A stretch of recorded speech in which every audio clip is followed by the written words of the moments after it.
What up, everybody? Welcome in 100 100. Let me share this out to a couple of people here.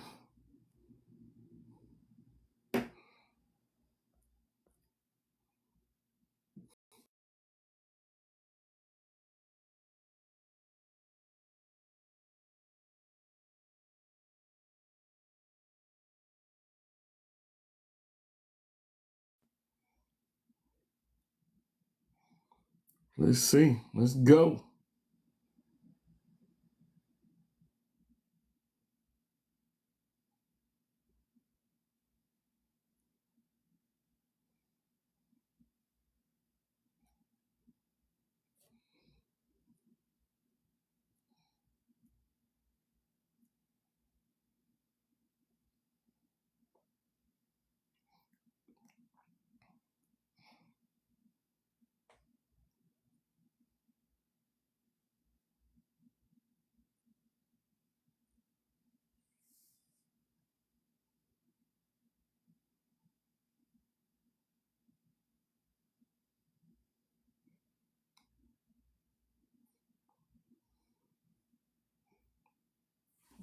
All right, everybody. Let's get this thing going.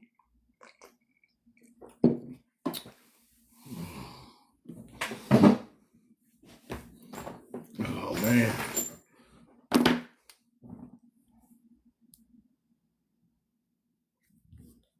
Let's see what we got.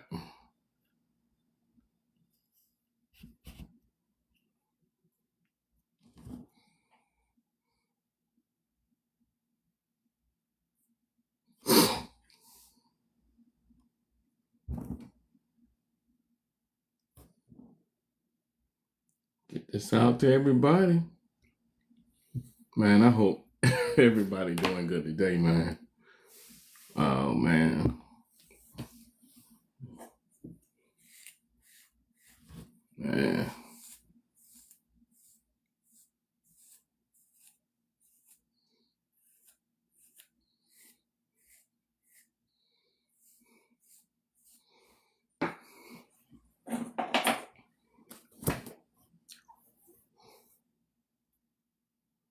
Let's shoot this out.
Just waiting on everybody.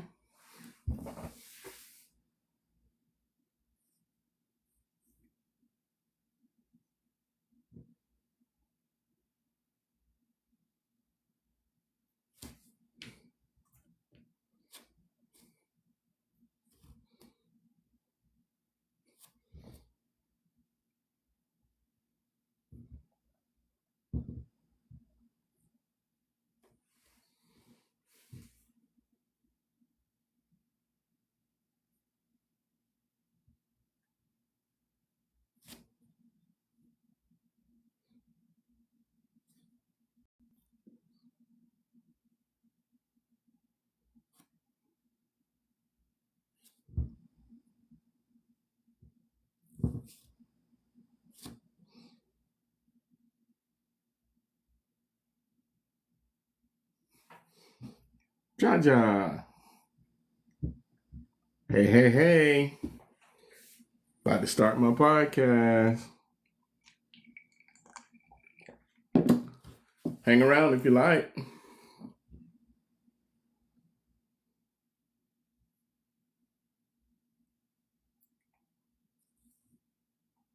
All right, let me shoot this out to some more people.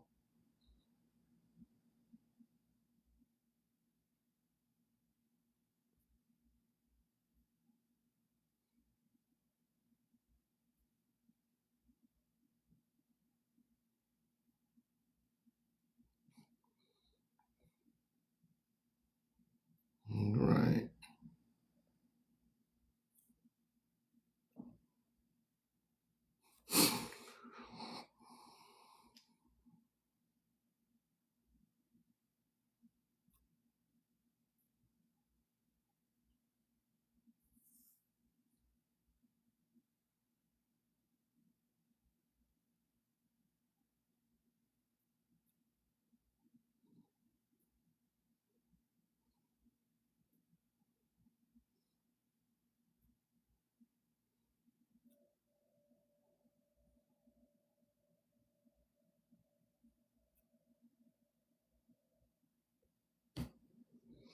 Man, what's going on, bro? What's good? What's good? Everything good with you, man?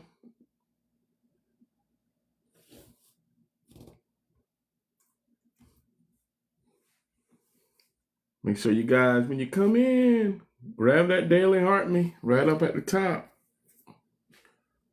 Shay, what's good? What's good? What's good, man? Yes, you are. Where your mama at? Tell her get over here. Make sure you like and share. Like and share. Grab that daily heart me. Where's my little saying that I do?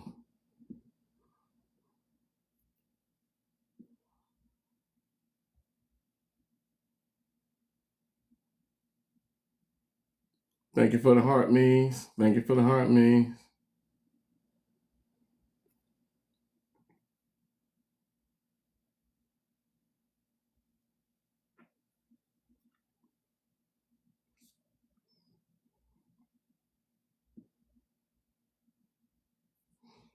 Welcome in, everybody. We're gonna let a few more folks come on in up in here. We're gonna get a few more folks up in here, and we're gonna have some fun. We're gonna have some fun.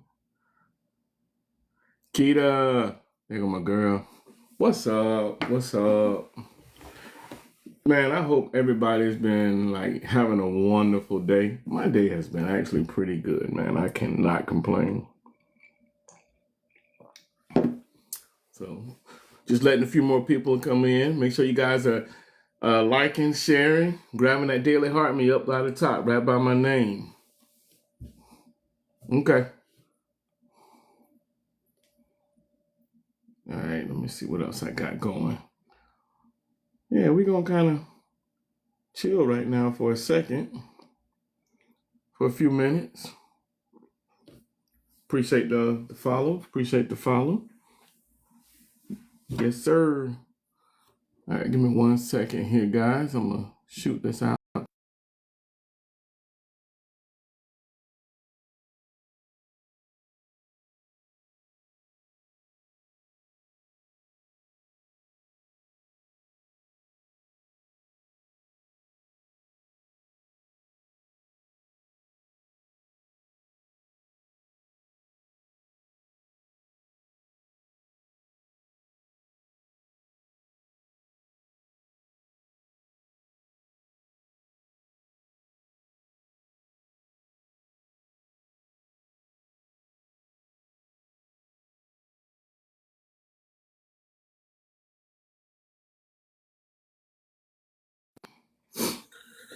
All right, I'm back. I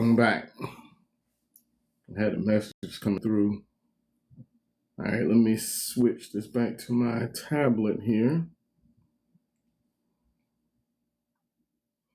All right, got it. So what's been good, man? What's been good with everybody? Let's see, all right, where 33 at? Where's 33? Next level, where the wifey at?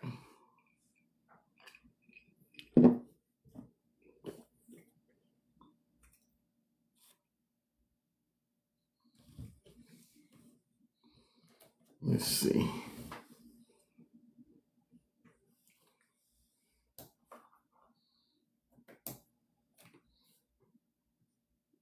Okay, for sure, for sure. All right, just want to make sure everybody is in place. All right.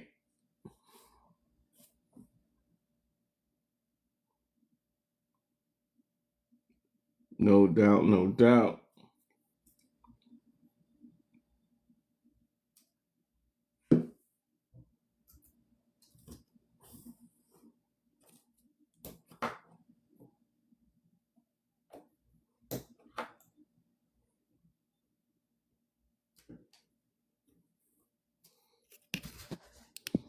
All right, let me charge this in real quick.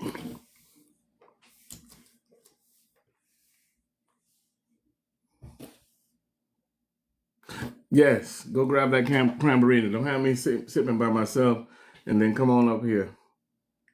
I bet you got that hair done today, didn't you? Mm-hmm. Because I didn't. I ain't do nothing. I need a haircut like yesterday. I swear I just don't have enough hours in the day to do anything.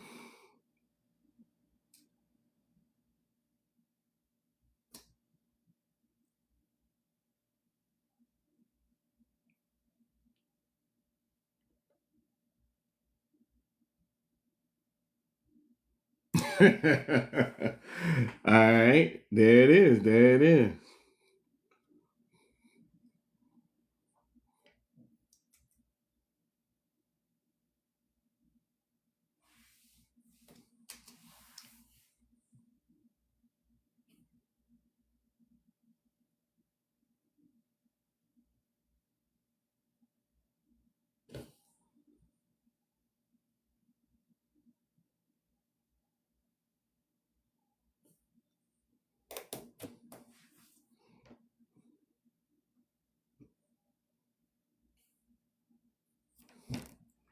Good evening. What's good? What's good? So Kitty went to go grab her cranberry. So she said she'll be right back. So we just waiting on. See, let's see. We gotta see where 33 at. He might be guess he might be picking up a load or something. Who knows? I don't know.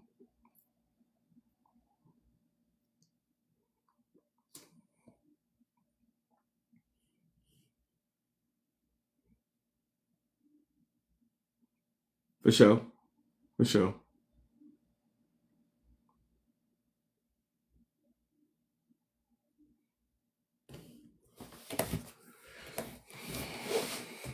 Okay, my keyboard. Let's see.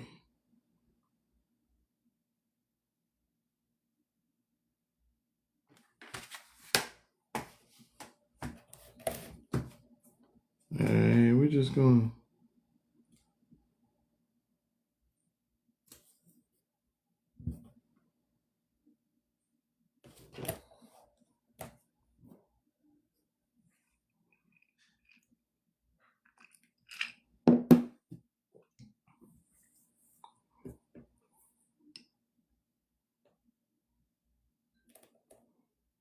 All right, let's see.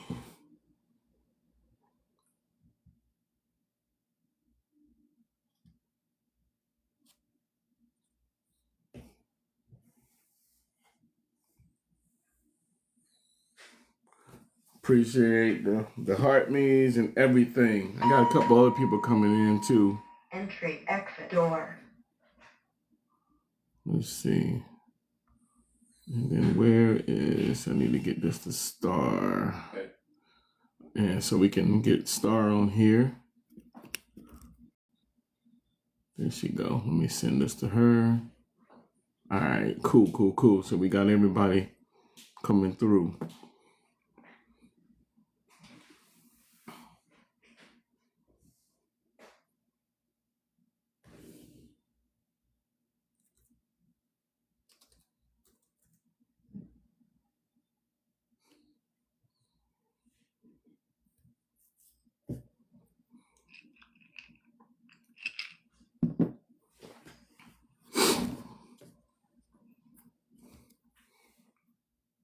Yeah, we got a nice one tonight. Everybody got them something to sip on.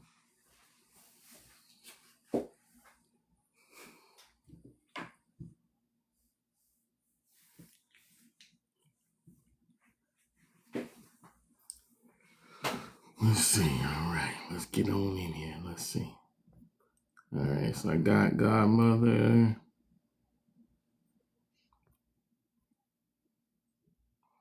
Oh, let me find my boy. Hey man, ain't nothing wrong with some iced tea. Shoot, trying to tell you, ain't nothing wrong with no iced tea.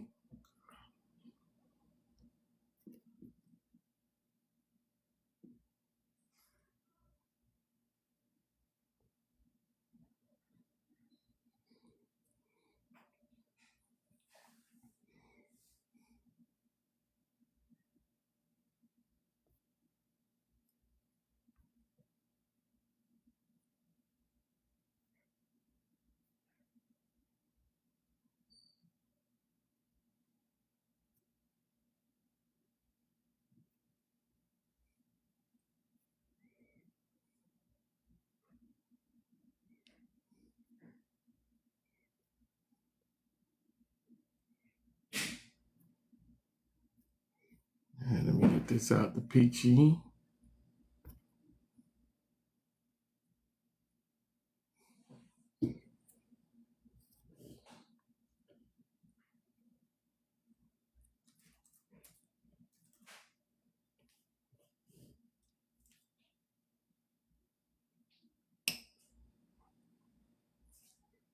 Maria's garden. What's wrong? Why you got the face like that? What's wrong?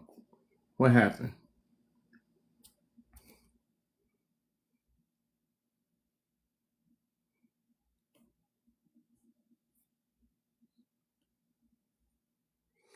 Man, I'm sipping on the same thing I was last night, man. I've been on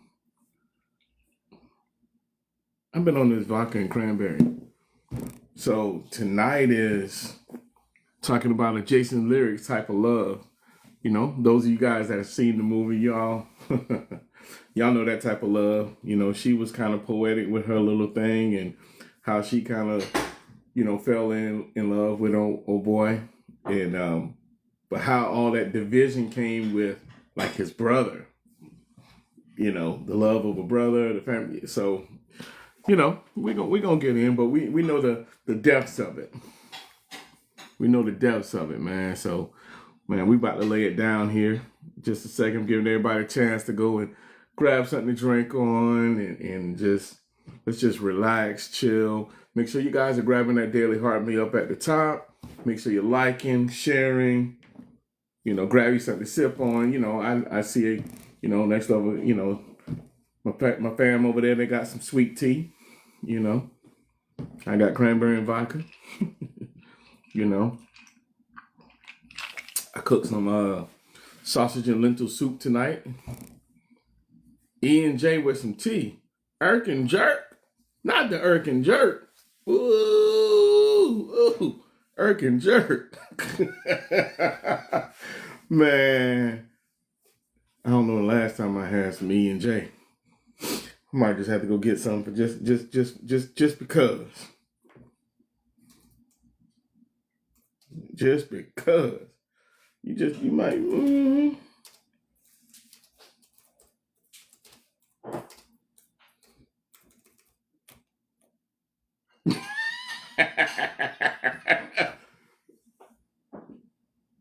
No. Why you leaving? You ain't gotta leave. Man, we ain't got no judgment around here. Shoot. Man, no, don't go nowhere. Stay right on in here. You stay right on in here with everybody. We about to have some fun. We're gonna have some fun. Matter of fact, hey, you can come up on the panel and everything. Let's see, I'm gonna go ahead and follow you. There we go. Give me a follow back. There we go. What we got? But man, so hope everybody had a good day. You know what I'm saying? I hope everybody is just you know, I hope everybody's blessed. You know what I'm saying? There's so much going on in this world, man, where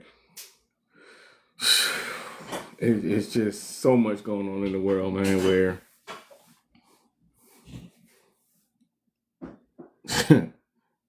cherry Pepsi. Yeah, next level gonna slip something in that cherry Pepsi. You know, that's dark. He might slip you some E&J. I'm just saying. You won't know it until you drink it. I'm trying to tell you, man. Hey, man, give me some E&J, some R&R with some Dr. Pepper or a cherry Coke. Man, we good.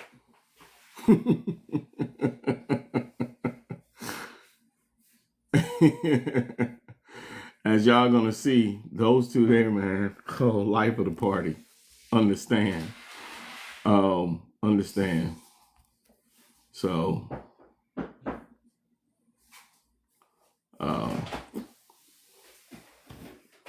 but yeah, man. So look, I got my little notes going here. We're gonna have some fun, man.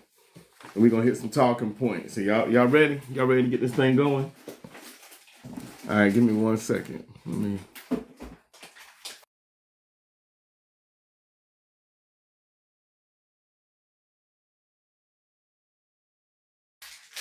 All right.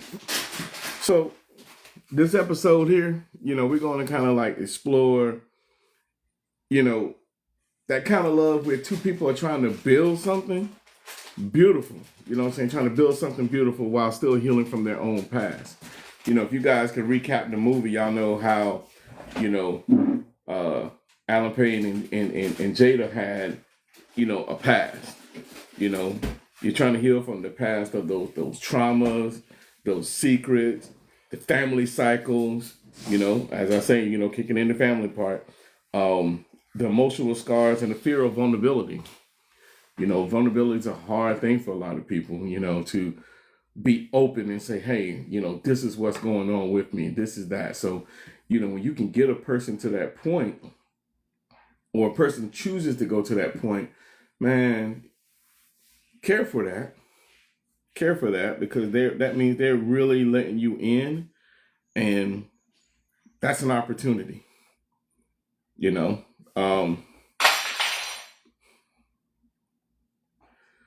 Talking points. Here we go, some talking points. Let's see. Love as a refuge versus love as a trigger. Love should be a refuge. You should be able to come into love and be safe. Love shouldn't be just like some type of trigger that just makes you go off. You know what I mean? Love should feel like a home, that you can come into, and you can expose unhealed parts and you're not being judged.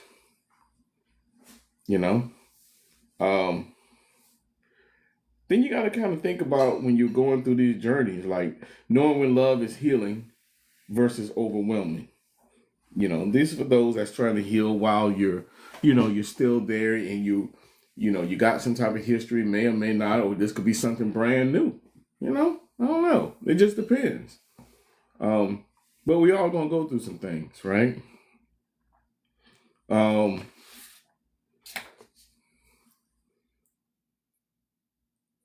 What do you guys think? Love as a refuge versus love as a trigger. Who want to come up? Anybody that want to come up on the panel, I'll bring you up. Goddaughter, what's good? What's good? Welcome in. Welcome in.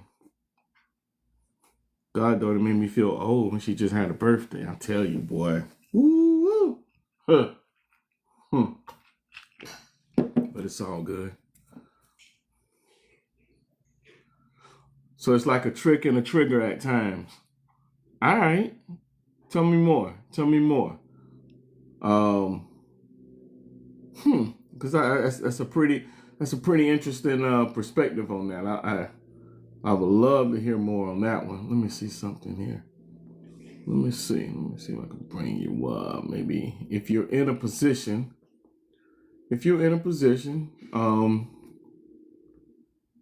definitely if you can come up. Let me see. To see if they can make you love them without loving you back. Ooh, okay. Okay. Gotcha. Gotcha. That definitely falls into the movie. You know what I'm saying? Okay. Yeah, for sure. Keita, why you said oof?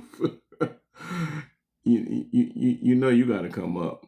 You know you gotta come up. Come on. Let me come on, Keita. Because you just did the oof on me. You just did the oof. Like what? Let me get you, man, cause um but yeah, that's real though. See if they can make you love them without loving them back. That's that manipulation. That's that manipulation, the trick. You know what I'm saying?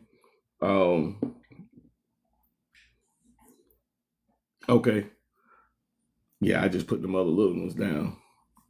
Um, but yeah, I mean that's definitely the a thing that happens where they're trying to you know manipulate you and pretty much that's some type of narcissist behaviors when they're trying to do that. Control. Um, let's see. Um, this is when you truly have to recognize also if that is something that's going to be overwhelming. Because sometimes maybe people don't do it. It may not be an intentional thing, but who knows? Number two, let's roll. What do you do when your childhood shows up in your relationship? When I say your childhood, like how traumatic family patterns spill into the intimacy, or breaking cycles without breaking each other. Your childhood can show up into your relationships, as we viewed in the movie. Those that who watched the movie. Did everybody see the movie? Did everybody see Jason's lyric? Let me get that part out first. Did everybody see it?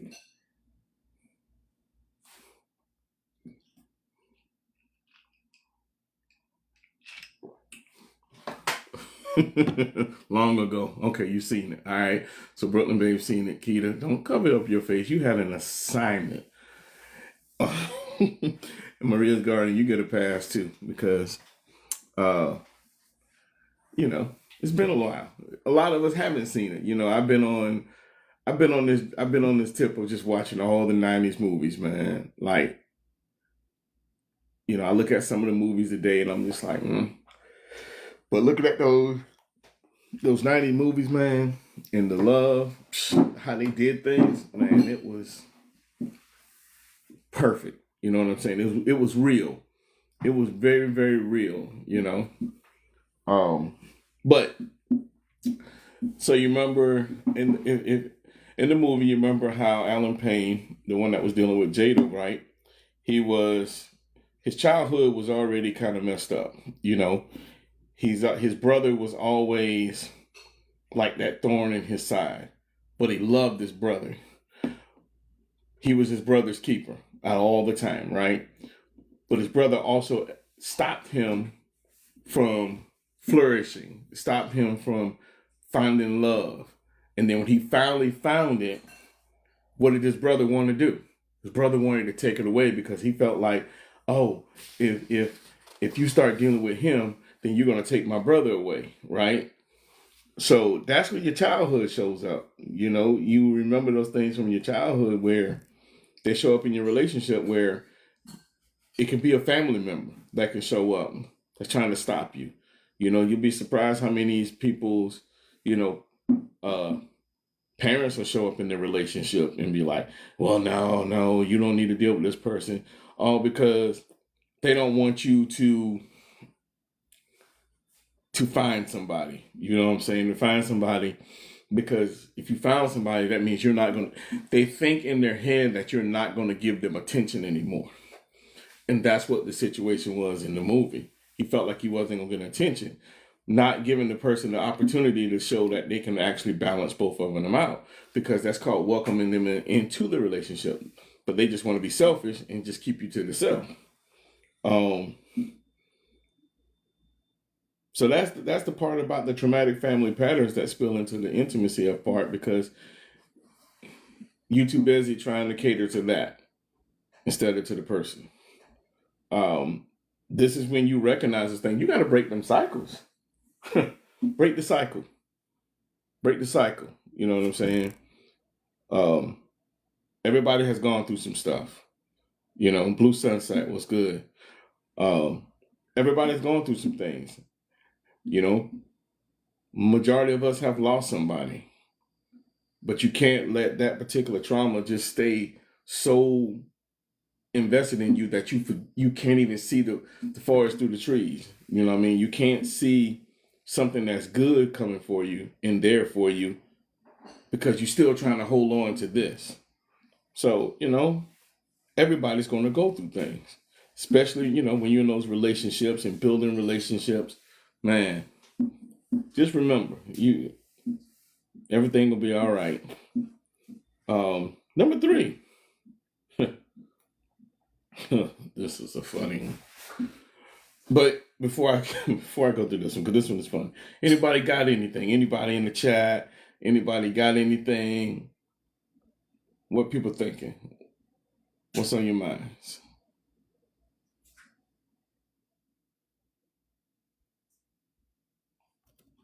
If nothing, I'm gonna push it. I'm gonna push it on. Number 3, loving someone who has family chaos, because we're going from that childhood part right into this one. Loving someone who has family chaos. Okay, let me circle back. Brooklyn Babe said she had a brick wall up at first. So you say brick wall, basically like you didn't want to let nobody in. You kind of kept things closed in. I don't know if y'all in a position. If y'all want to come up, y'all can. I don't know if you're in a position to come up. Okay. Gotcha. Yeah. And when you have those brick walls up, man, it's hard to tear them down,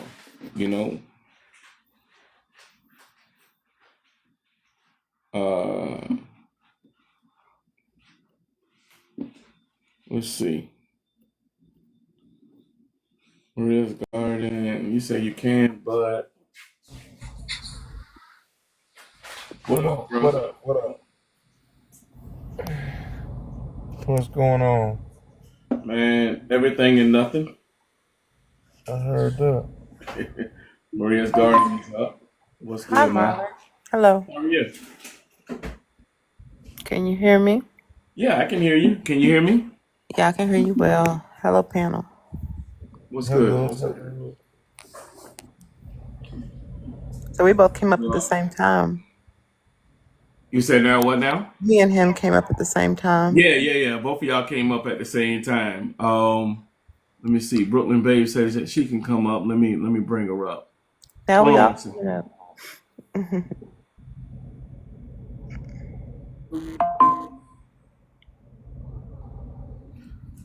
Okay, let me get Brooklyn Babe up right quick. I still be trying to figure out how to bring people up. Oh, I know. I'm tripping. You just go to the invite box and hit it, then it should ask for How come? accept. How come I can invite people in here? How's that setting? Because you can invite people because um like because I don't have no type of stipulations or nothing. Oh, If you okay. want to invite Okay. somebody, you can. I just tend not to invite a bunch of people, especially when they want to do all these other challenges and stuff, especially when I'm trying to drop some content. Okay. So, all right.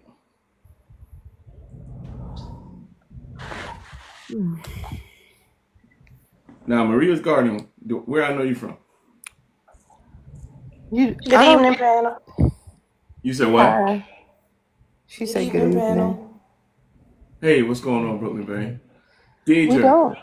I don't. Okay. So I got somebody new because I got a lot of people I know like from back home or whatnot, and they may have like a different name and stuff. So I just want to make sure I want to be respectful, No, make sure I'm if it was from somebody. Kentucky too. So Okay. Got you. Got you. Got a bunch of people in Kentucky too. I got some family. Um, Deidre, what's good? What's good? How are you? Um, where was I at? So yeah, number three. Welcome in everybody. Make sure you guys are liking and sharing. Grabbing that daily heart me at the top. You know. Um, topic of the night is a Jason Lyrics type of love. For you guys that have seen it, whether it's been a long time or not, you guys kind of, you got the gist of it. Thank you for the heart me. You got the gist of how the movie went and how it went down to the end. Um, I was on my point number three. Um, Number three was loving someone who has family chaos. So here's the 2 points under this: balancing loyalty to your partner versus family. Mm. How much of their family problems become yours? hmm. Their family. Well, I don't see how balancing it. Um, I don't see how being loyal to your partner uh can contradict being loyal to your family or something like that. I haven't had Mhm. that happen either way. But I don't see how. What was your question? How? So Yeah. when you think about the family chaos of things, like how does someone balance their loyalty to their partner versus their family? Which one should I guess be more, right? Um, and of course the dynamics of what it looks like it will be different for everybody because you could have a family that's just toxic, you could have a partner that's toxic, so but if what if you got a good partner and a good family, I don't but see let's how just they say, collide. well, I'll give you an example how it can collide. You can have a good family, but all of a sudden at one time you get this one person who just wants to be very disruptive because whatever's going on in their life, they decide they want to be jealous of what you have. Like of your family. Yeah, Okay. right. And then you want to kind of keep your family and everything close, but then your partner's looking like, yo, they being like mad disrespectful to you right now and to us. Mm-hmm. You I know, see. you know what I'm saying? Yeah, I So see it's that. like, how do you balance out the loyalty? Family is family, but I cut a lot of family off that was blood because I got people that's closer to me that's not even blood. Okay. Because I see it. Okay, now I can see it from a different angle because I had that happen with me where I was the one, I guess, jealous. I wasn't jealous, but I'll use that word for lack of describing everything. Mhm. Because my husband at the I don't even gonna call him my husband. It was really a no, but he was paying a lot of attention to one of his family members. And it was interfering with our relationship because he was moving family members into our home and he had not even talked to me about it first. So I didn't care about the loyalty. So it's like, okay, there was no problem with him being loyal. Like, I'm all down for that. That's no problem. But damn, can you tell me, like, they're moving in? Like, you gonna move them in? Yeah, like have a conversation with me about it. See, Yeah. not that you got to ask me for permission, but let's have a conversation about it so we can understand the dynamics of what that's going to be. Right. And Yeah. then him doubling down on the disrespect of the shit. Excuse me. So not just him doing it. So it's like, oh, it's not that he has to pick. To me, it wasn't like he had to pick loyalty, or I'm like, pick me or them. It wasn't that. It's just the doubling down of the disrespect. Like, I'll do what I want to do. Okay, that's cool. Well, how long they gonna be here? As long as they feel like it, like stuff like that, and then just continuing it. So I guess I still haven't. To me, I still haven't. So it was not a matter of loyalty, in my opinion. It was just being disrespectful, and having the family as a reason to be disrespectful, using them as a like the scapegoat to be disrespectful. Okay. Gotcha. Gotcha. Okay. Okay. Let's see. Deidre said, as you build and grow your own family, it's some situations you can't give energy to. That part. Man, that part. Oh, that's right. That's right. You about to be at work all night. Okay, cool. Hey, thank you for the heart, man. Thank you for the heart, man, classy. Um, yeah, but to her comment though, um, your energy, man, you got to protect your energy because when someone try to disrupt your energy, that's disrupting your whole aura. You know what I'm saying? That can it disrupt the whole process and everything that you got going on with um your relationship, right? So, man, so then the second part of that was how much of their family problems become yours. Mm. So when you get with someone, you really vibing with them, basically like how it was in Jason's lyric. How much of was that the relationship between Alan Payne and his brother Bokeem and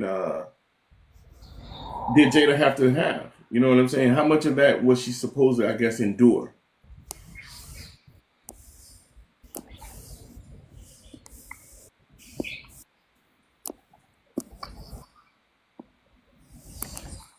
I remember the movie, but I can't remember it, that well. So, I mean, I'll answer any direct So questions about So something. I don't think he was up just yet. So the kind of a quick synopsis of it, it kind of remind everybody was, um, so everybody knew who Alan Payne was, Bokeem Woodbine, and Jason and Jada Pinkett. Those were the three main people. Hmm. Um, you know, Alan Payne and Bokeem was the brothers, and Bokeem was just always just like a misfit, always getting into something, Yeah. and he was always trying to help him fix things that he kept getting into trouble about. Right. Whether Hmm. he was getting locked up, all of these things. So he kept just being there for his brother, and then he finally ended up, meeting somebody that actually that had some stuff that happened in her life, but she started to heal and move on with it, and they began to like each other. Hmm. So now it was like the essence of what they were trying to create was being interrupted because he was torn between being with her And helping his brother. or helping his brother, Right. who was just constantly just a screw up. That part I remember. Yeah. It's like you get to a point of saying, when is enough enough? So that goes to that part of how much of their family problems become yours. Hmm. And then they even add another part to it is, how do you address that with that person?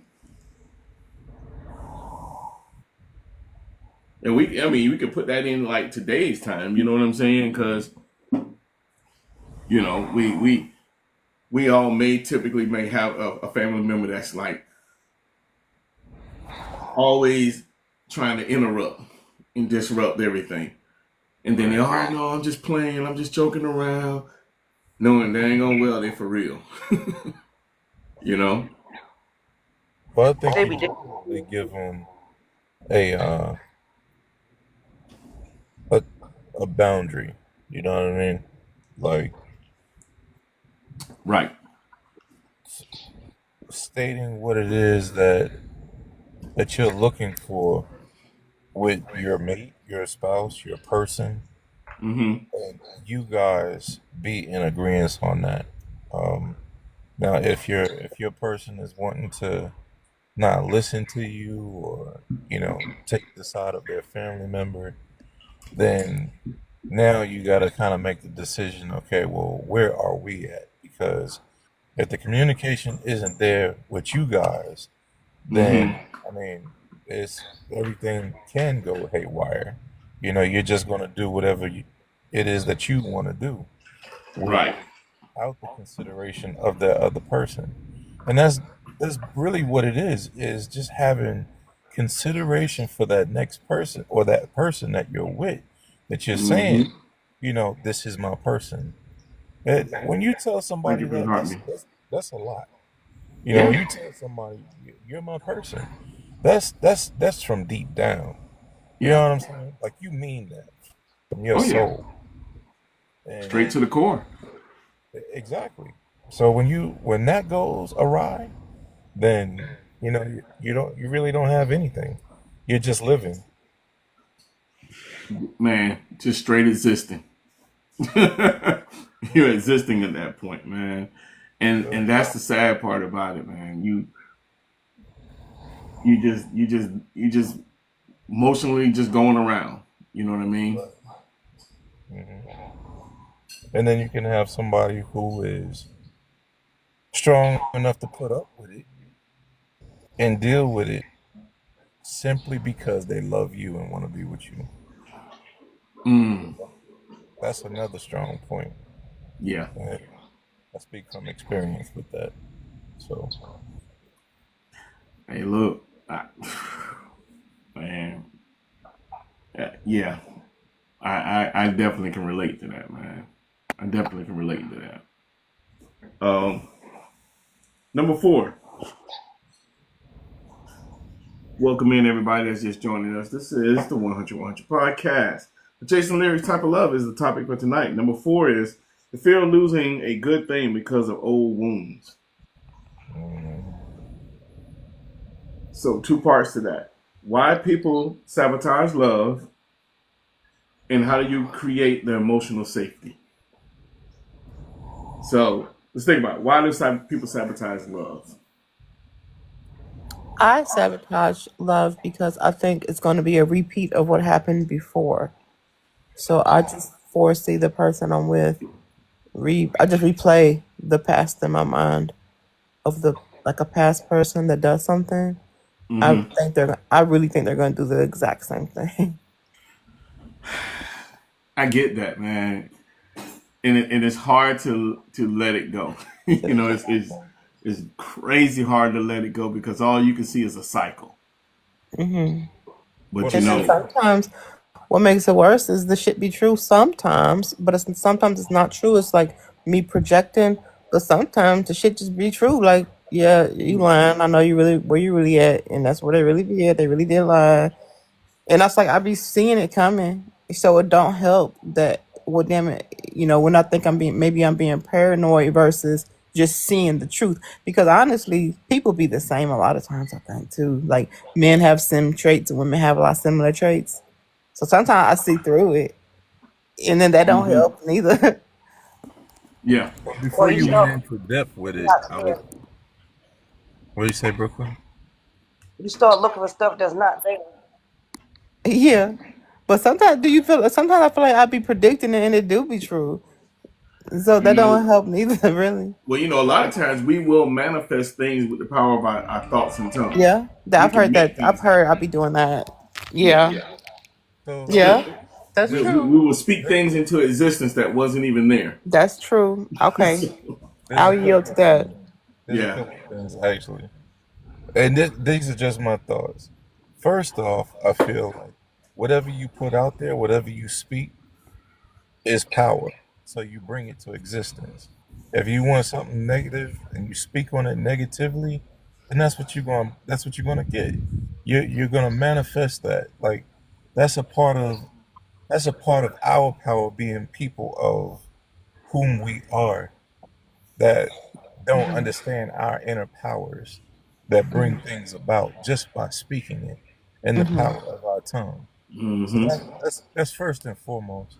Okay. Secondly, before you went into depth with what you were saying, which made perfectly good sense, I was going to say, we project because we haven't forgiven ourselves for what we've Ooh, done in our yes. relationship. Yeah. Until you can forgive yourself and understand the things that you've done and correct yourself and be able to stand on it, right or wrong, then it's kind of hard to let the past go. When in actuality, when we look at it, you know, our our prayers and future prayers are God's past blessings. So we're just running into the Mm. blessing. It's just a matter of how focused we can be, how we can zone up and zone in on the things that we're supposed to do in relationships, and that alone will give you the power and energy to forgive and let go, if that makes sense. I Yeah, don't know. that makes Man, sense. that made a That's lot of good. sense, bro. Mm. Hmm. Talk that talk, boy. Again, just being in silence, which is another powerful aspect of life, is when you can sit and you can talk to God, you can cry, you can yell, you can scream, whatever you got to do for you, and it doesn't matter whether you do, out in the open, because the word says you be shamed of him, he'll be shamed of you. So I'm definitely not ashamed of him, but you find a different sense of being when you can come to an understanding with our Savior in silence. That's a different type of build. Hmm. You build yourself different. I like that about the power of the words and projecting your reality because we're powerful beings and knowing that we are, yeah, to know that we're the power of us, but who we are, we can project our future, not predict the from the past and all that, and looking at patterns, false patterns, and manifesting it. Yeah. So that is good. That's good. Yeah. I'm The glad you said biggest it. predictor of future behaviors is past behaviors. Exactly. You know, Exactly. um, I mean, I'm even gonna take it a step forward, man. A step for more was, while we have so much power, because you know, and this is actually going to tie into tomorrow, but I'm gonna give a little highlight on that. But we're all gods. Uh When God huh. created us, we're all gods. Hmm. That's why we have so much power because God gave us so much power. Wow. But we misuse it. We don't sometimes we misuse it and we don't recognize the actual power that we have. We don't Like, even know how to get to it, brother Marlon. We don't even know but how see, to that's get. the thing. A lot of times we know how to tap into it, and the reason how I know we know how to tap into it because we cause things over our own lives and we speak it into existence.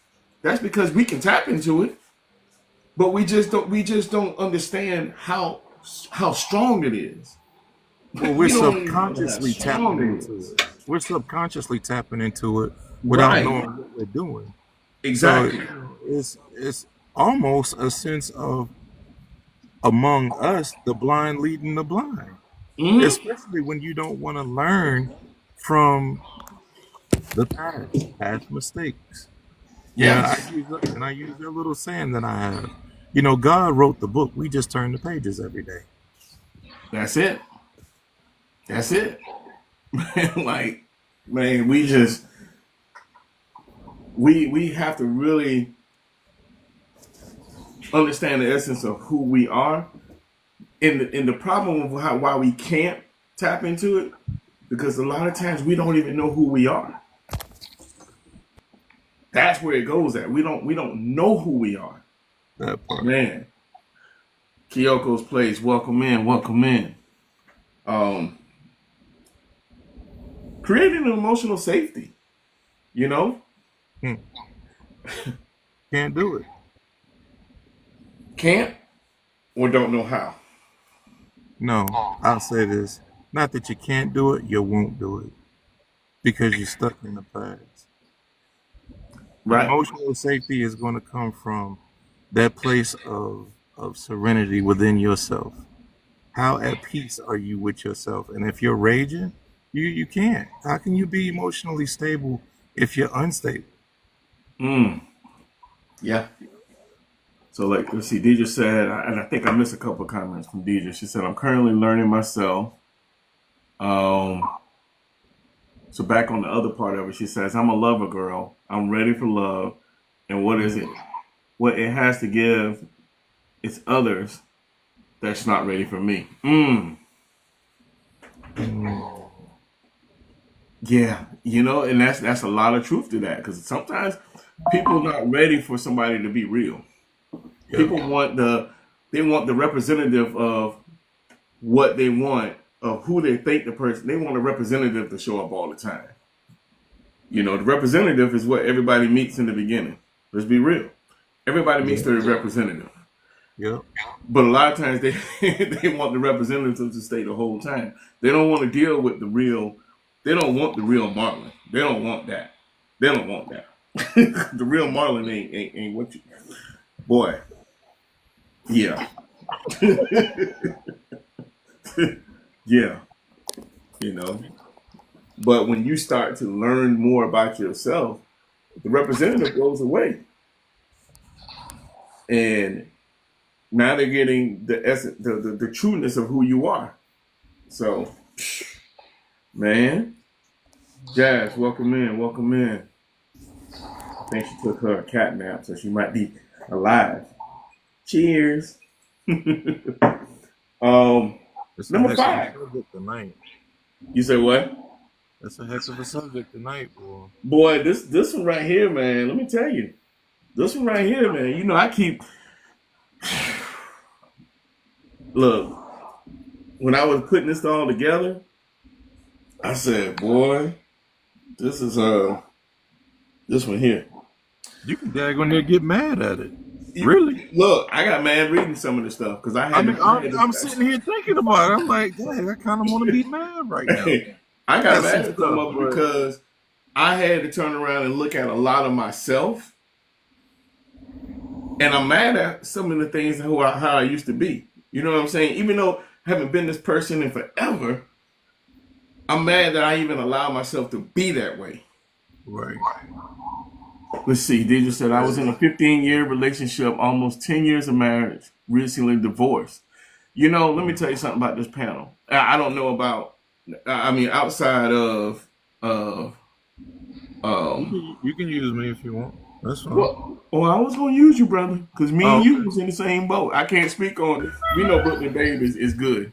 And we know Maria's Garden. I don't know anything about Maria's Garden as far as, her background. But with you and I, man, that long divorce, that marriage, and then recently divorced. You know what I'm saying? I mean, I'm married now, but I had that in my past. right. Man, Well, I mean, I'm still, well, everybody knows where I'm at. yeah, you I'm going through the motions, separated, brother. Yeah. but I have my time. I have my time of thought and emotion. But am I mad at her in the beginning? Yeah, hell yeah. And because it wasn't an agreement type of thing.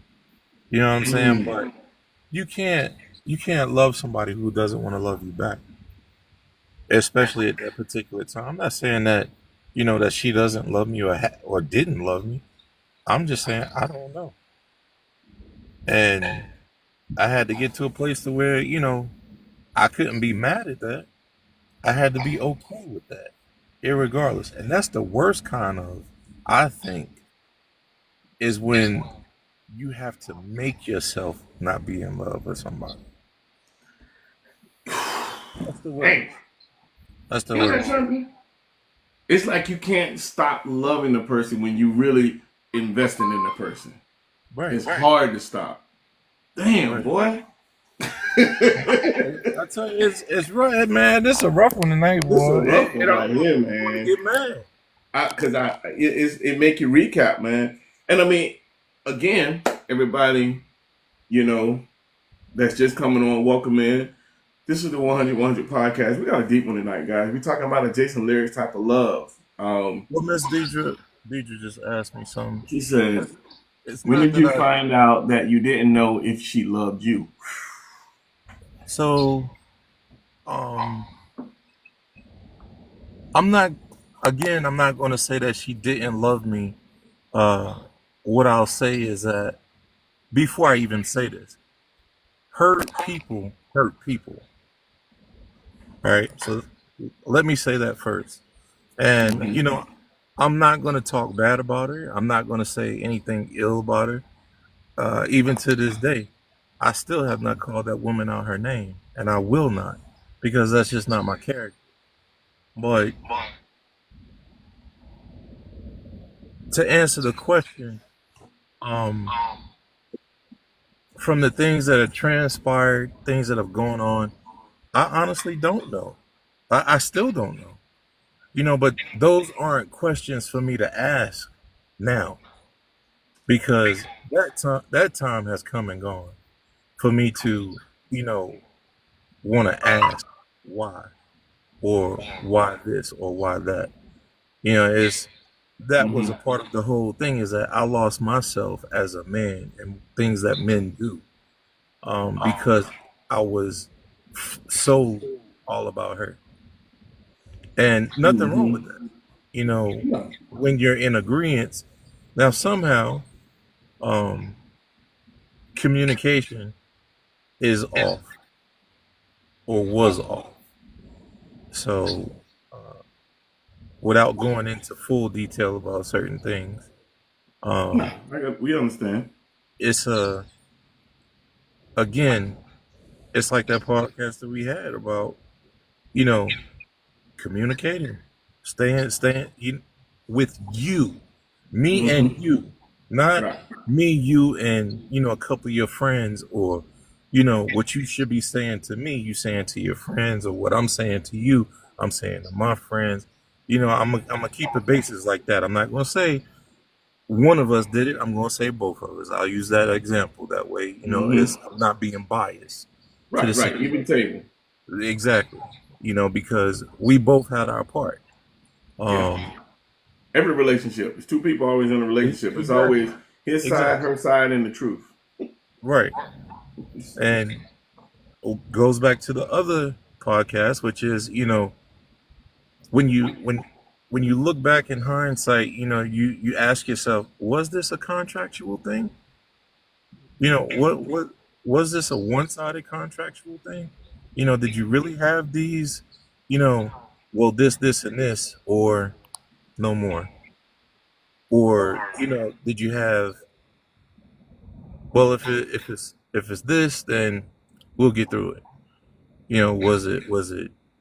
Was it love, or Mm-hmm. was it a contractual agreement? Because love, it doesn't matter what it is, right or wrong or indifferent. You're going to communicate about it. You're going to talk about it, and you're going to move past it. Right. A contract, if it's broken, then somebody's fired. I got you. No doubt. Whew. Boy. Did that answer your question, Miss Renee? I know I kind of went off in a tangent, but I'm trying to keep myself from being mad about certain things while while trying to explain this bull junk. Man, let me tell you, man. Does that Man, mean this? let me see, Miss Deidre. Yeah, she probably. I know she's at work, so she probably might take a second before she can circle around. So she probably got it in the ear, but um, man, yeah, yeah. Sometimes when you have topics like this, man, as much as it may hurt and upset you to do it, sometimes talking it out Yeah, yeah, yeah, actually will make it go better. You know what I'm saying? yeah, yep, Make you face a lot of things that you kind of suppressed. You know what I'm saying about realness with yourself, trueness. You know what I'm saying? no, Um, no. yeah, yeah, man. Kyoko's place. Welcome back, sweetie. Welcome back. And I know I have a lot of love to give. So, Miss Garden, I say this while speaking to you. I ask myself, is that something that I want to give away again? Mm, Is that something that I want to give away again? Because, and I have no shame in saying that, I love hard. I love really hard. So, if I'm telling you I love you, especially that way, then that's saying something. And I'm not God's gift to woman, or by no means. But if I'm on your team, I'm on your team. Well, yeah, I would say, what good is it just holding it to yourself? You may as well if you have the opportunity and the chance. Mm. Yeah. There's been conversations that I've had that have piqued my interest 100%. Um, if they were to ask me what position am I in right now, of course I would be honest. But I don't plan on moving past any other thing until this chapter is finished. But at Right. the same time, you know, I'm not gonna I'm not gonna not at least introduce myself and Yeah. say who I am. Mm-hmm. Okay. I got Well, you. Let's see. So Miss Deidre said, That's was it official. something that happened that made you question? Mm-mm. Miss Renee, people can only take advantage of what you give them. So if you choose to allow them to take advantage of it, then okay, maybe so be it. Shame on you, or excuse me, shame on them. But if you see what's going on, or if you see that and you withdraw, then Shame on you at that point. yeah, you just being you. Yeah. You can only be you. So what Miss Garner is telling me, and which I already know, is that if I'm that person, then be that person, and I know that. I'm just trying to finish healing myself to a point to where I feel comfortable with giving somebody that again. hmm. Yeah. That's that journey that you got to go on, man, of your own self healing. It's like how Miss Deidre said earlier, she Yep. was learning herself. You know what I'm saying? That's the most important part when you're going through different levels of trauma, whether it been a breakup in a relationship, a marriage, or whatever, or even while you're in a relationship. And this is the part where a lot of people forget to do is making sure that you're healing yourself while you're in a relationship, and that means that communication that big guy was talking about was communicating with your spouse and letting that person know where you're at with things. You know what I'm saying? So that when you ready to move on to that next part, that healing is done. Or when you're in that relationship and everything, and um, you're trying to heal, that communication that you're having with them and saying, hey, you know what? Right now, I got some things I need to sort out. I want to keep what we have, but I need you to give me a little grace. I need you to give me a little bit of time. So if you see me do something, understand that I'm doing it because I'm trying to understand something. It's amazing what can happen when people are communicating and communicating as adults. We at this big age that we at. We need to make sure that we are communicating. It's So kind you of like you think said. What's that? so you think that'll smooth things over if I were to make an infraction, the person doesn't like. I know they don't like it, but I've been repeating it through habit. If I were to, is that what you're saying? If I were to is that an example? If I were to communicate and say, "Hey, give me some time because I am working things out with myself." Well, Yeah, absolutely. let's Yes, I remember. mean, because if you communicate and you're telling someone, they have a choice at that point because now you are communicating. You're saying, "Hey, I'm trying to work through some things. I don't have a time frame, Mm-hmm. but I'm coming to you now, and I'm letting you know what's going on with me, so that you're not just sitting here trying to figure it out or it just looks like a big blur. I'm telling you what's going on. So now you've put the ball in their court, right? You've given them a choice to make. Now, their choice they can make is they can choose to say, okay, I respect that. I'm here for moral support whenever you need. Or they can choose to say, nah, I don't want to deal with that. When you get you together, let me know. Right. Because when you start to communicate that way, communication is allowing a person to make a choice Let me on what they ask. want to do. Well, here's my issue with that is because what if I don't want them to choose the alternative, which is they don't want to deal with it? because the problem that I'm saying, they know it's a problem, and I'll just admit it. Okay, that's my problem. But so what if they already made it clear? Like they don't want to deal with the problem. Well, that's actually what I wanted to address, which is, let's get a clear understanding about communication.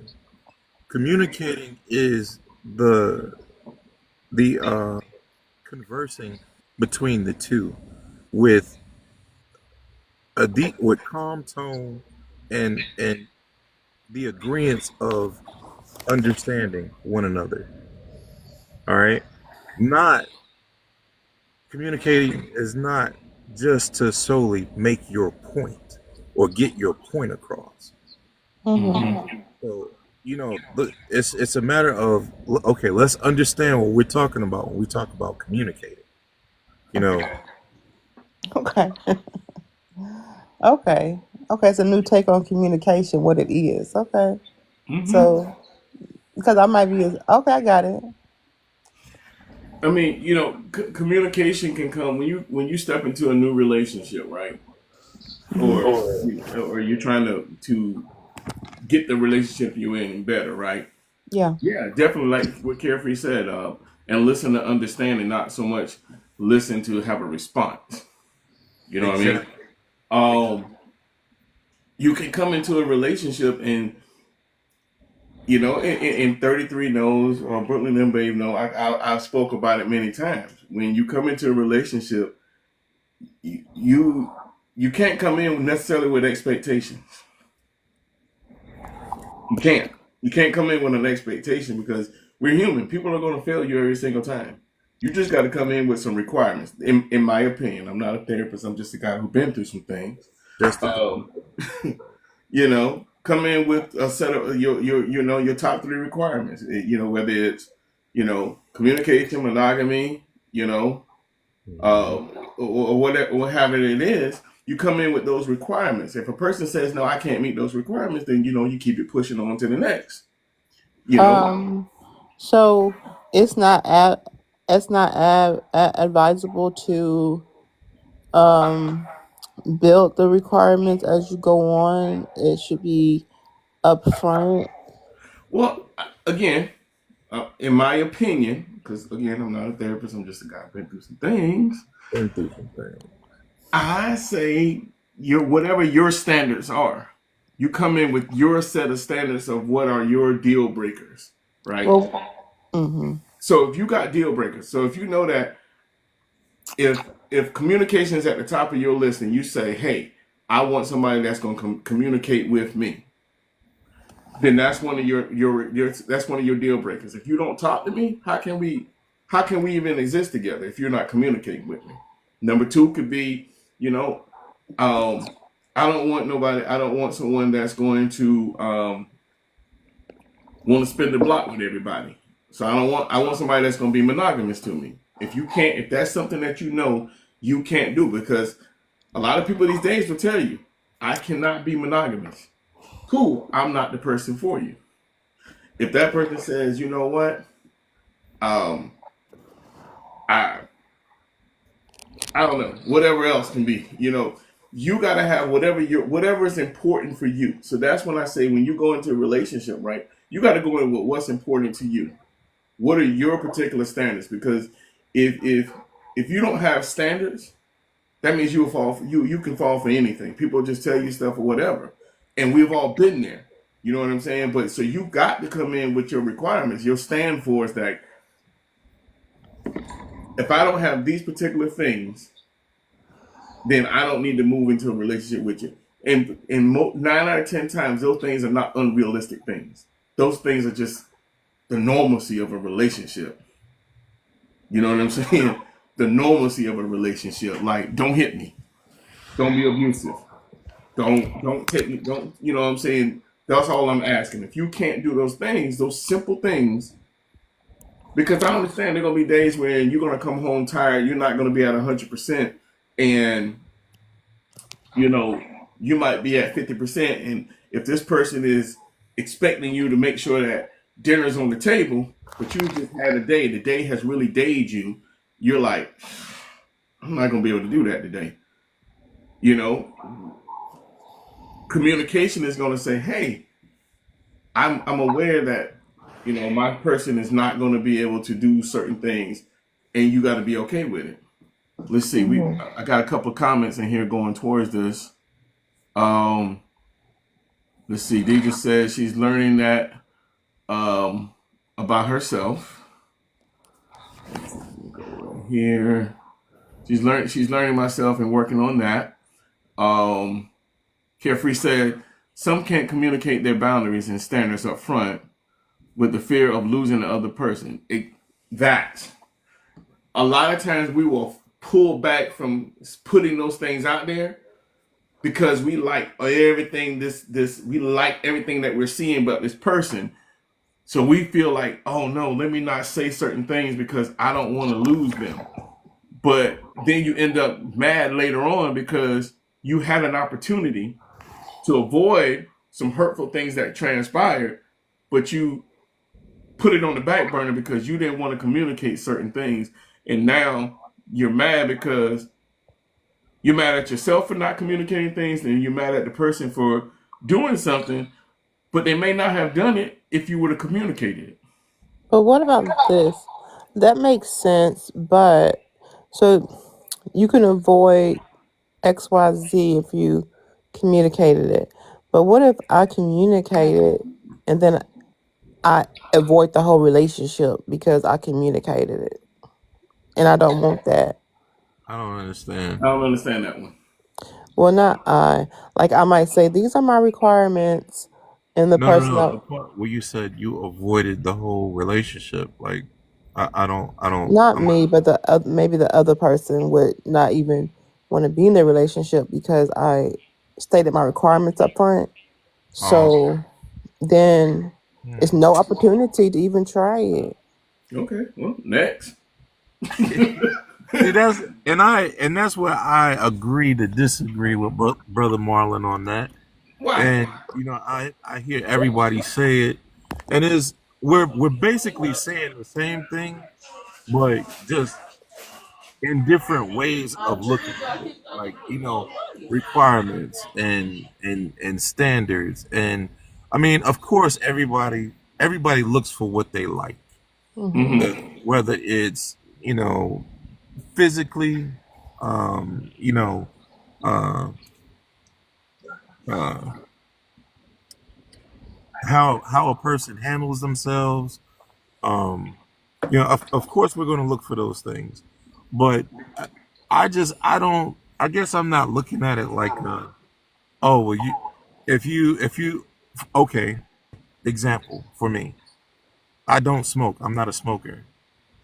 I'll have an occasional cigar with the fellas if they're having cigars or whatever.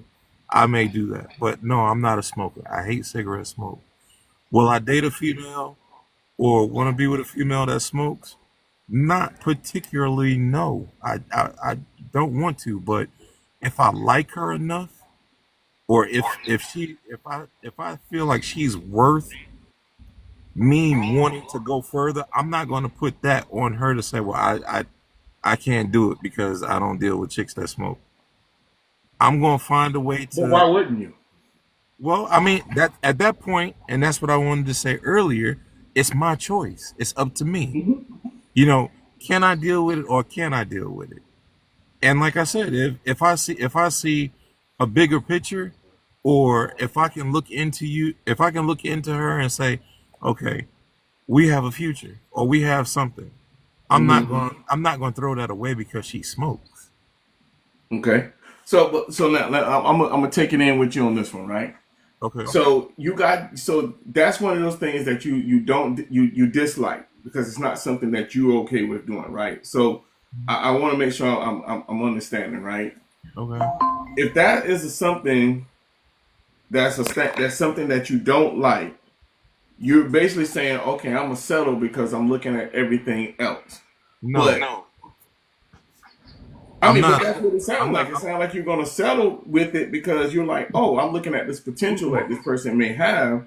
So I'm going to settle on this one thing that I know I really don't like, Well, but see, because I that's got what all these other boxes that she checks. Right, but that's kind of looking at the cup half full I mean, half empty instead of half full. What if this side of the cup or to fill it up says, well, maybe she'll work on stop smoking to better her health, to add longevity to her life. Maybe that. What about that part? I don't know. I guess I'm just looking at it as if I got a set of things that I know that I don't like, right? I'm gonna play. I'm gonna go with this, right? If I know there's some things that you're doing that I don't like, and I know this in the beginning, why am I going to set myself up for a disappointment later, thinking that maybe something is going to change, or it's going to be a situation that come about, and this person is going to be doing it, and it's going to bother you, Mm-hmm. and then you're going to have a conversation with this person, and that person is going to come back to you and going to say, "You knew this, so why are you even coming to me about it? Why are And we that's having a conversation?" and that's the part that I say you got to know and be okay with yourself about what it is I that you agree. are willing to do and not do, because you shouldn't be going. You're absolutely right. You're 100% right. You should not be going back to that person saying saying, well, you knew this. It's not at that time. It's not time for that. What it's No, time for is to ask yourself why you why chose to. you did it, right? Exactly. So that means, So so in other words, you just got to say, suck it up. I got to be okay with it because this is something that I accepted, even though I know I didn't want to accept it, but it was just so much other things that I can see about this person that I really, really enjoyed. Or here's another part. Subconsciously, mhm. we're thinking, well, maybe I'll get with them and maybe they'll stop because they know I don't like Well, that's happened. That has happened. People say it all the time. Absolutely. it. But That's that part of trying to go into the relationship and trying to change somebody. right, right, yeah, that part. Yep. But we can't change nobody. People have to change on their own. Right. That's a choice. Everything is a choice and a decision. People have to change, and people have to want to change. That's the biggest thing. Yep. Change only happens when you really want it to change. It's like going to uh, a drug rehab. A drug rehab is just to show you the steps in the process of how to cope with certain things and how to deal with it. The work is still on that person to choose to say, I don't want to do this anymore. Right. You know what I'm saying? Yeah. We got some comments down here. I know. Wow. I'm gonna circle back. Let's see. Carefree had a couple of them. She says, or they don't know how to be accountable regarding their feelings, so they walk away. Man, Hmm. Carefree been dropping some stuff. Carefree, you want to come up? Because I think she can add some. I think she got some stuff. I don't know if she's in a position. I sent it. If you can, I understand. If you can, cool. If not, I understand. Because maybe she can explain the comments. 'Cause I think we started going off on a little bit, and No, we're still there. We're yeah. still there. No. We're still there. Welcome in, love. How are you? Hey, what's going on? Miss Deidre, how are you? I didn't speak to you when you came up here. I'm sorry, love. I'm good. No,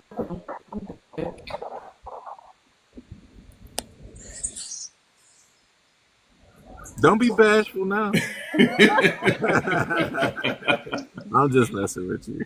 No, I agree with both of your stances on what you're saying about communication and boundaries.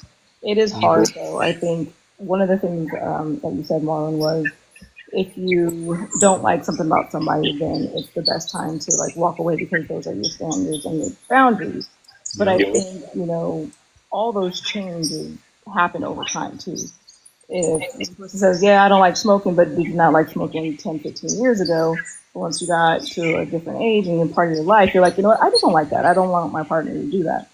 But once you're in a relationship, I think those minute things sometimes don't really outweigh the bigger part of a person. They could be a great wife, mother, family, friend person to everybody else. And they're like, that smoking will like be this small compared to how much other things that person and qualities they're able to give you to keep on going. So I guess I see both sides, but things change, I think, sometimes in relationships. you're willing to let some things just go because they're just a great person and they're being really good and genuine to you. Yep. Yeah. And I Yep. mean, I think there's the other part of that is we allow a lot of those things to continuously transpire because again, I think we begin to like so much of the things about a person, right? We like so much. We like, oh, like to both of you guys' point, we see those things and we like, oh man, they got a great head on their shoulder. You know, they, let's say they already have a child. They look like a great mother. You know, they actually can co-parent with their other spouse. They they do all of these things. But when is the time where you be honest with yourself and be true to yourself and say, hey, you know what? I know I don't like this. It's not going to change. I'm not going to change this person. So why, again, I may be using the wrong word, why settle for something that you know that's not gonna add any type of value to your life? We're in No, that what point I'm where we're trying to continuously add value to our life. But if it's something like that, and man, that's a hard pass because I don't want to deal with this. I don't want to deal with this. I don't want, XYZ or whatever comes on with the smoking thing. I mean, I understand, big guy, because I'm the same way. Me, I have my occasional cigar, but I don't smoke. Nothing against anybody who does. That's your choice. You know what I'm mm, saying? Miss Lady E said something that's going on what exactly what I was getting ready to add to yours. She said, "Do you hold the flaw against them when you get mad or have a disagreement?"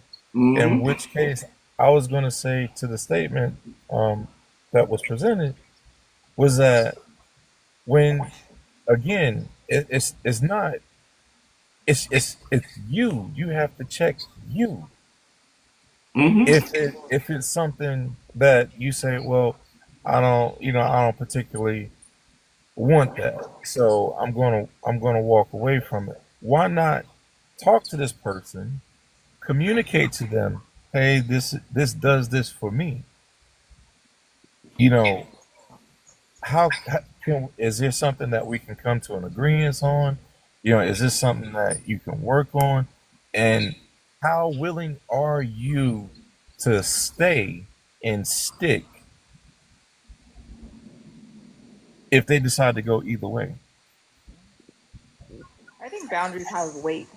I think each boundary has a weight to it. Yeah, Mm-hmm. I don't yeah, think I it agree. should I be, definitely. such a big minute to be like, you know what, I can lose a great person over something so minute. Right, right. Yeah. I mean, I don't That's know. I heavy, think I bro. think That's this heavy. I think this here can go down we can go down a whole rabbit hole with this one. You Yeah, know what I'm saying? yeah. That's So, heavy. like Lady, you say, seems to be a setup for failure, and that's why again, I'm not a therapist. I'm just a guy who's been through some things. I don't want to Yeah. set myself up for failure. If I And know I that's don't how like something, we go on if something is a totally disagreement and things that you have a boundary that you set for yourself and you realize, like, hey, I might have lost a good person over something so simple, or could we have the communication and really like discuss it? Like maybe whatever it is, like, I don't like you doing that in front of me. Just don't do that in front of me. Are you okay with that? But you know that they still have that habit or task or Well, whatever they like to do. Are you okay with here's understanding here's that? an, here's an example too, Marlon.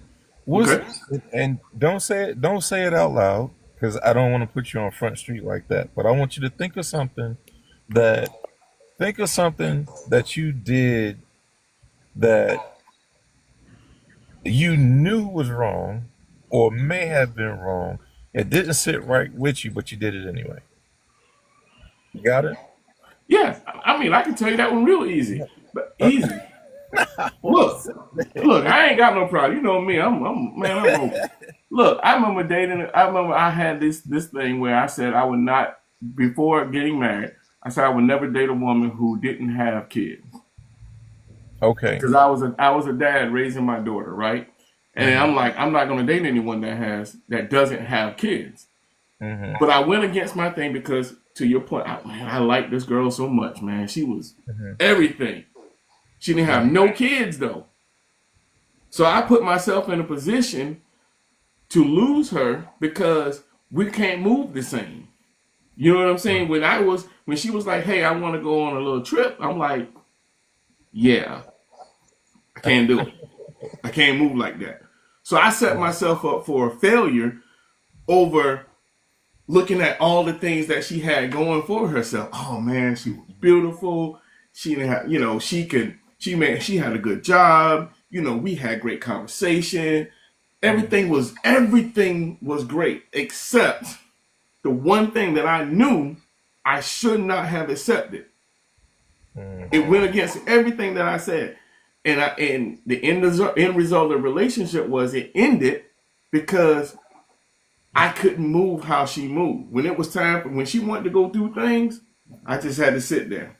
She going out the country, and I'm sitting there because I can't go no damn well. So I set myself up for failure by accepting something that I knew I shouldn't have accepted. Mm-hmm. I think that's a life thing though too. I think the kids aren't always gonna be 4, 5, and 10. You know what I mean? So that was probably hard at that time. Once the kids are older and you met someone that didn't have kids, you're like, that makes sense now. I could do that. The kids are out the house. I can actually meet that type of person that doesn't have kids. So I think that's a life situational thing for sure. Yeah, I was yeah. like that at one point too. I always wanted, when my son was younger, I wanted to make sure I met someone that had kids, so we could do that, and we can take the kids somewhere together and have that time as me dating that person, and then the kids getting to know one another and seeing how that interaction worked with that type of dynamic. But now that my son is older, now I'm like, I don't want to date anybody with kids because I'm that woman now. Like I'm like Right, I have the freedom to go and as I want to. So I right. think life is so dynamic. Yeah, no, I look, like I said, man, that one can go so many different directions. But we're gonna push it on. We're gonna we're gonna push to the next point. Yes, sir. So anybody that's just joining us, make sure you guys are liking, sharing, grabbing your daily heart me at the top. This is the 100 podcast. Tonight's topic is adjacent lyrics type of love. Number 5, soft love in a hard world. Oh, Jesus. Lord, have mercy. Passion, protection, vulnerability. The question is love enough when healing is required? I quit. I don't even want to talk about it no more. Y'all can have it. I'm done. Yeah, I don't know. Because it kind of goes back to I don't want to say, it doesn't go back to the question, but say all this is true, yeah. Um, then where's the patience, while I or the other person's healing? Yeah, I don't want the smoker, but he's addicted and healing from the smoking. So, yeah, love is required. Yusuf, is that all that's needed? No, I so mean, is it's a love big part. enough when healing is required? Mm, no, because if you're saying healing, it can be too much damage and things going on. So, Okay. So let me take it even a little step further. What love can fix versus what requires self work. mm, Hmm. So in other words, you got to ask yourself: can love really fix anything, or is it more so I just need to do my self work? I think love can fix things. Because if the person is hurt and damaged, they ain't gonna do no self work like that anyway. They have to have some expression of love to care in the first place. Like to even just get it off the ground. It might not see them through it, but it'll at least like wake them up to it and jar them to, moving in the right direction. You see, Lady E says it depends on where you're in life. Again, you Hmm. know, That's a Come hard see, one. come saw. I don't think love can fix anything. You said you don't? Mm-mm. I think Oh, I think fixing love is powerful. Like matter of fact, just like you just said, love is powerful, but love is a thing, right? You got people that if they haven't done the self work for themselves to heal themselves, how will you know how to identify what true love is?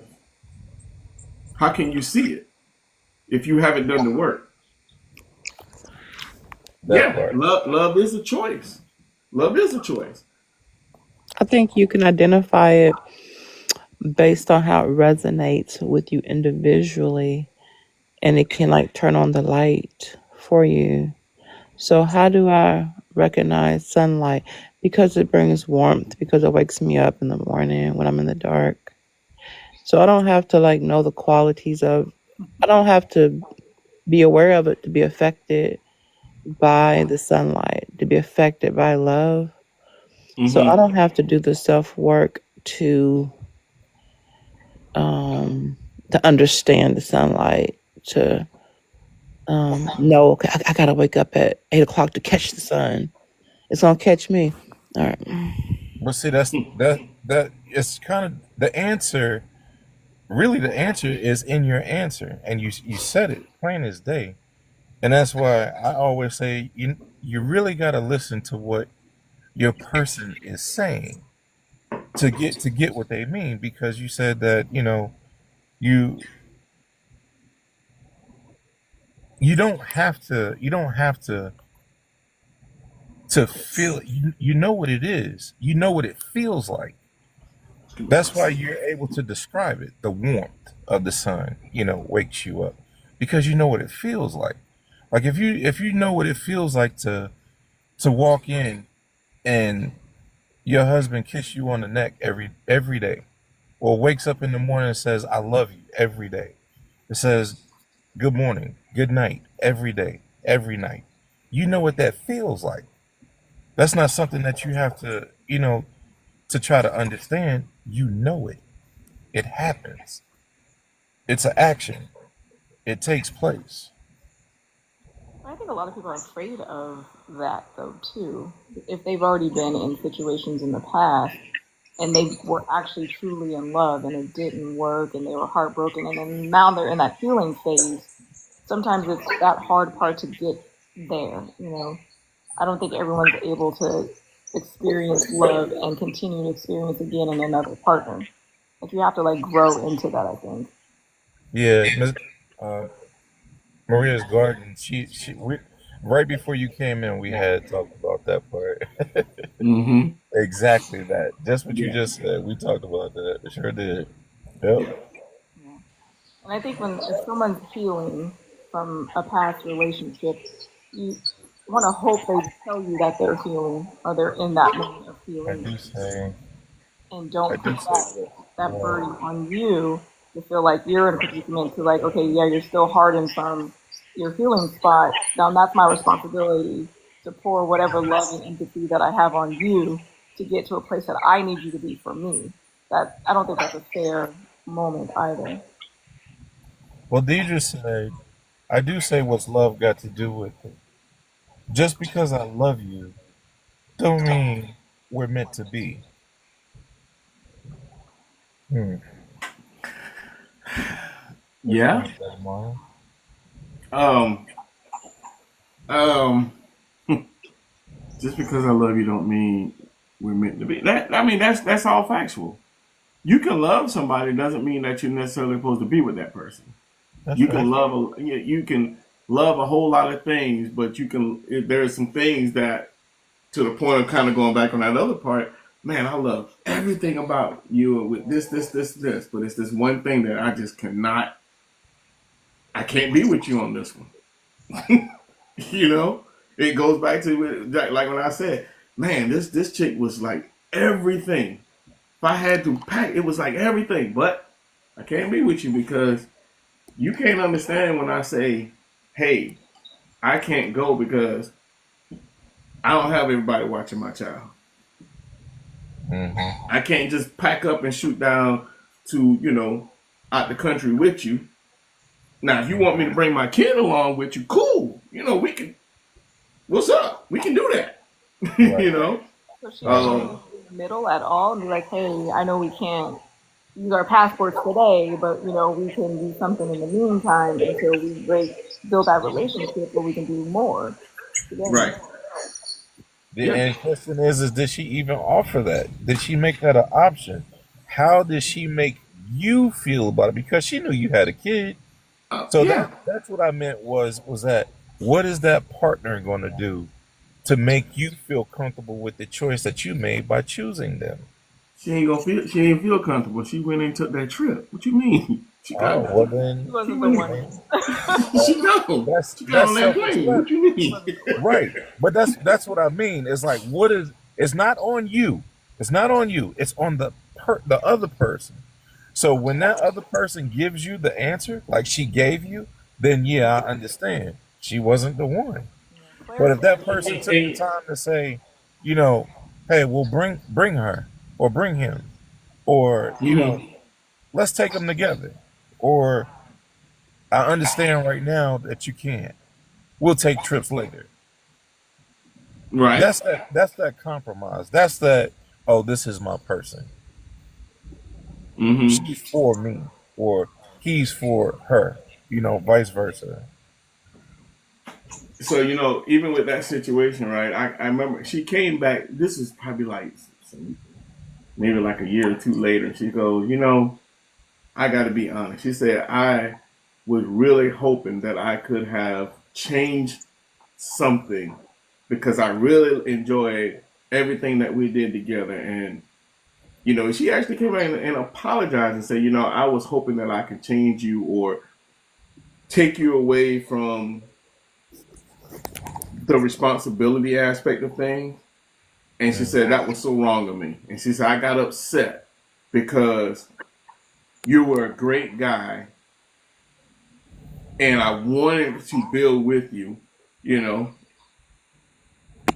And one of the other things was she was like, yeah, I wanted to have a kid or something. And I said, well, you knew in the beginning I wasn't having no more kids. So why Wow. would you think that? She was like, well, not getting on the business, but those things can be reversed. I said, no, hell it couldn't, because I wasn't willing to do that.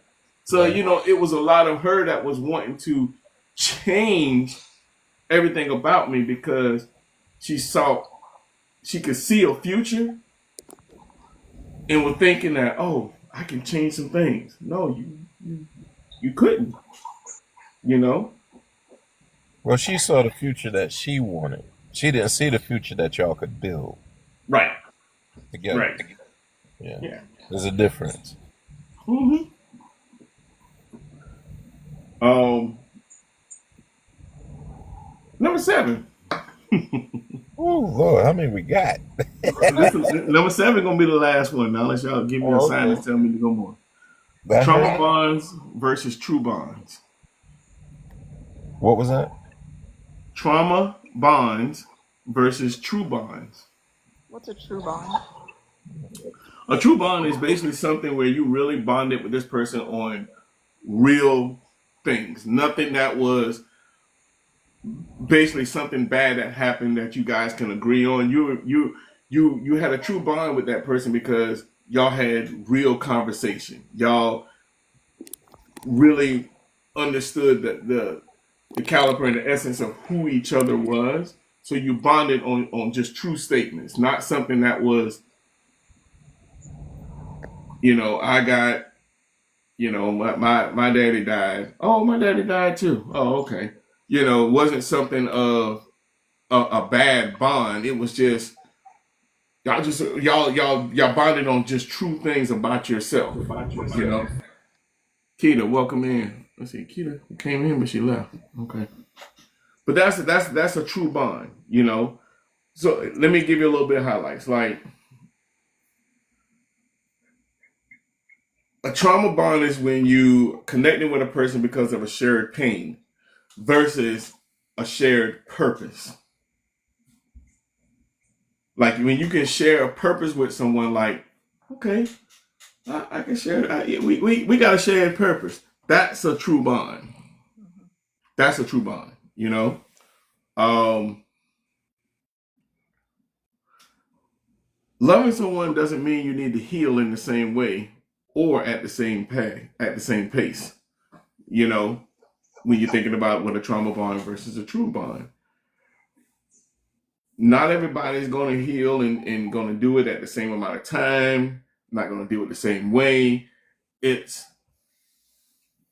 if we're bonded together and we're trying to do something, it's again going back to the parts of communication. It's going back to the parts of hold on, let me let big guy drop down by accident.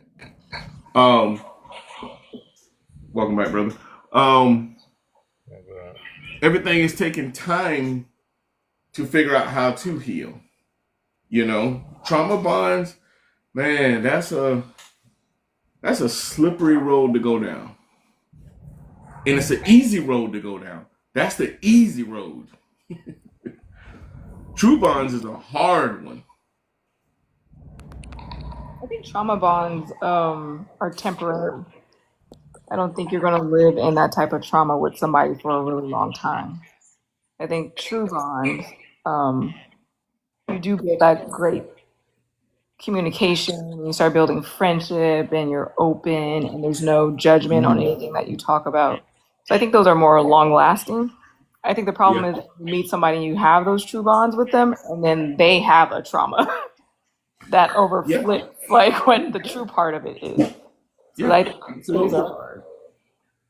how do you know when you're trauma bonding versus actually bonding? That is a great question. If the thing that brought you guys together was something that you had in common that was a traumatic event, that's a trauma bond.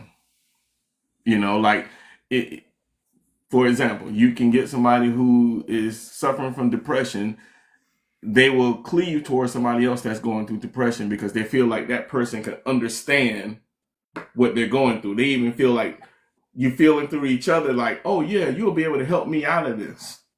When neither one of y'all know how to get out of it. So that's and so actual bonding is we're having real conversations. I'm telling you certain things, but I'm not expecting you to try to fix me. But I'm telling you something because I'm doing my own self journey to healing. But I'm not looking for you to fix me. I just need to know that you're going to be there while I'm going through this particular journey. Kyoko's place says, I think trauma bonds do inadvertently last too long because in those spaces, people feel real. Yes. Yeah. That's like, an addict will stay with an addict. Mm. An addict will stay with an addict because it's all about, hey, yeah, I'm getting the next fix. And they're right there. They're going to bond on it because it's what y'all do together. Until they realize they're trying to bond. Can true bonding turn into trauma bonding throughout the relationship? Wow. Thanks for stay blessed, everyone. Good night. Good night, Shay. Good night. That's my daughter.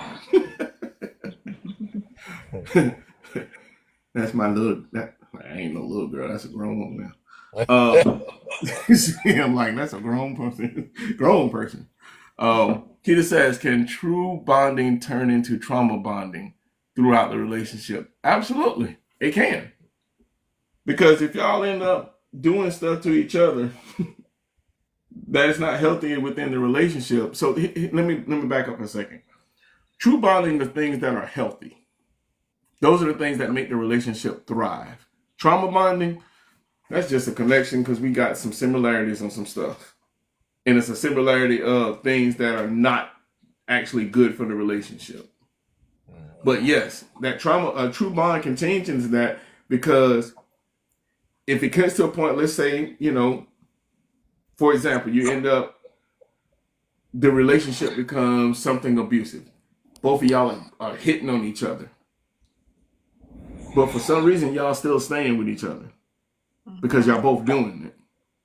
You know, trauma bonding is typically not a one-sided thing. It's both of you doing it. You know, it is if it's something that develops, you know, it's one of those things. How do you get out of it? You know, what do you do? I say pray. You know, that's my topic for tomorrow, just in case y'all didn't know. It's called push. Pray until something happens. So, yeah, God put it on my heart that I need to talk about that tomorrow. So I'm obedient.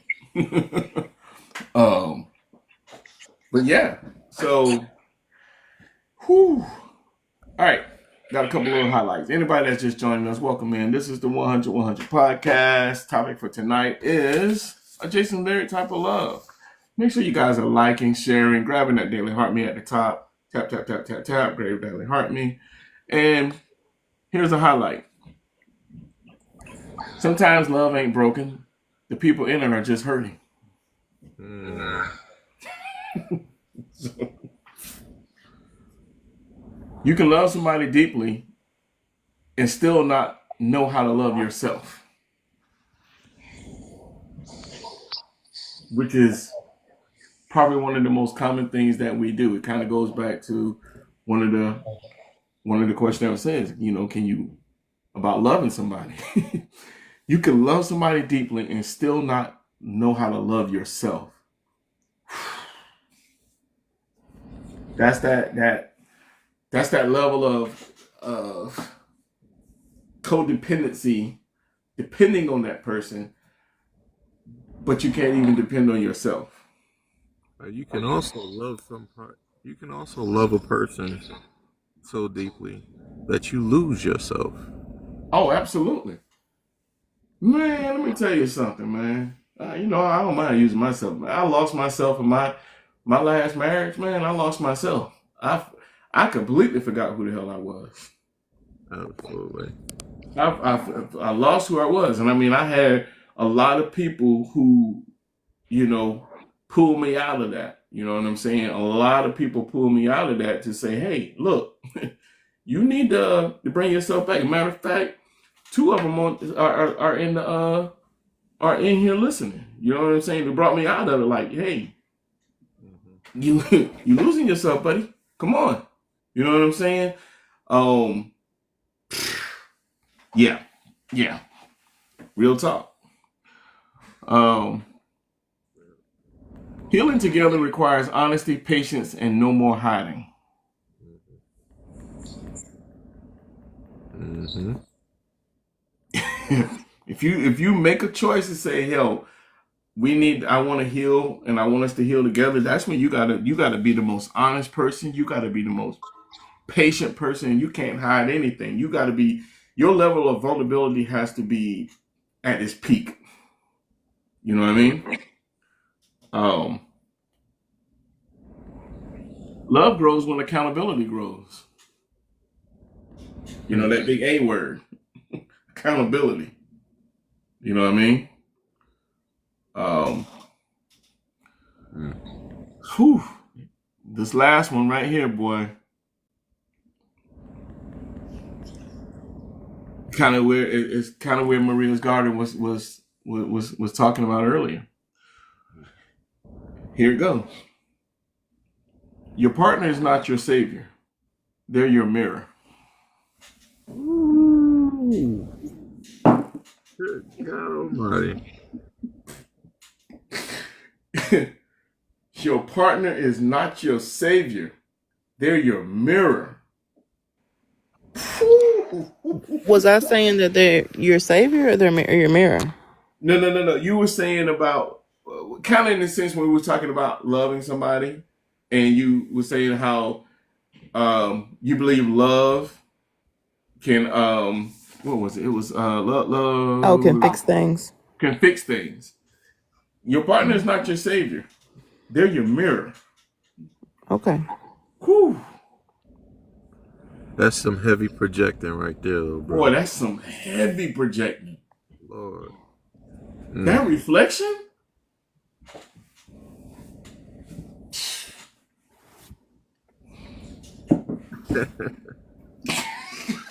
Man, sometimes I sit here myself and I go, damn, boy, you just be. Because now I have, I can put all this stuff together, but then I have to sit here and think about it. And I'll be like, mm, mm, mm. All right. We're now down to the last part. We winding down. We got to this is my audience questions. Have you ever been loved softly while still fighting something internally? While fighting something? Yes. Have you ever loved softly while fighting something internally?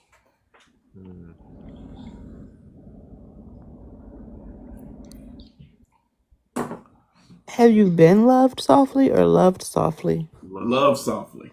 While fighting something internally? Yeah.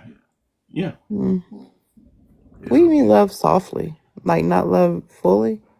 What do you mean softly? No. So you got a difference between people who say they'll love hard, right? Yeah. Like Big Guy said earlier, he's like, man, when I love hard. I'm the same way. I love hard. Like when I'm so in it, I'm in it. Right? So when you think about what soft love is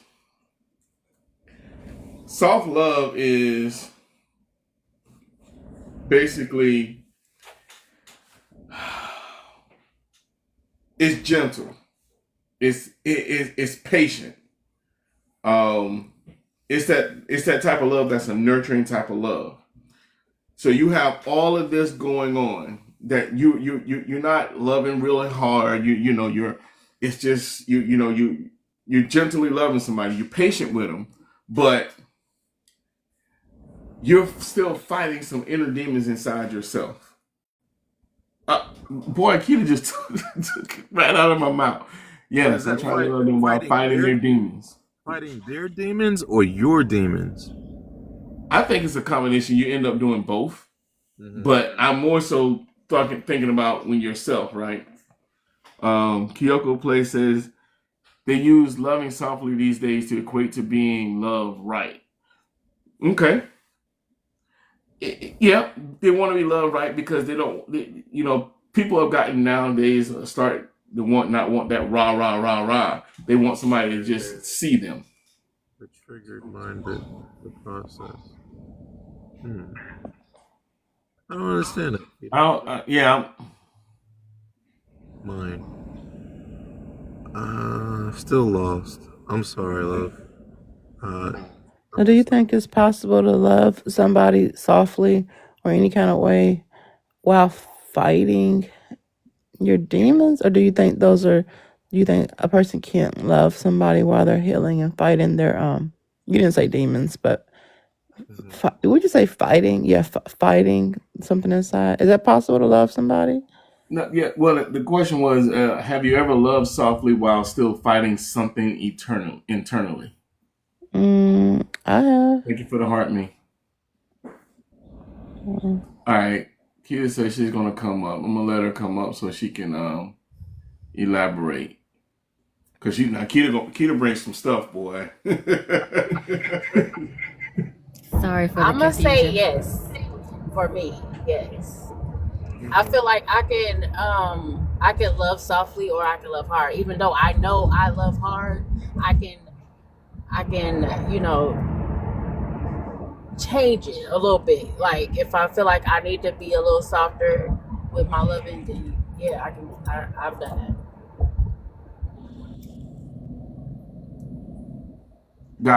Gotcha. Go ahead, roll with it, Keita. So what I mean is that trying to love this individual, if you will, and then all of a sudden something traumatic happened to them and it triggered them in a sense where now I'm being shunned, or you know what I mean, the love is different now. So now, with my own internal wounds as far as like abandonment or what have you. So now it turns into, now I'm fighting for the love that once was, because they're going through their own type of traumas and I'm trying to remain soft, right? To try to love them through it.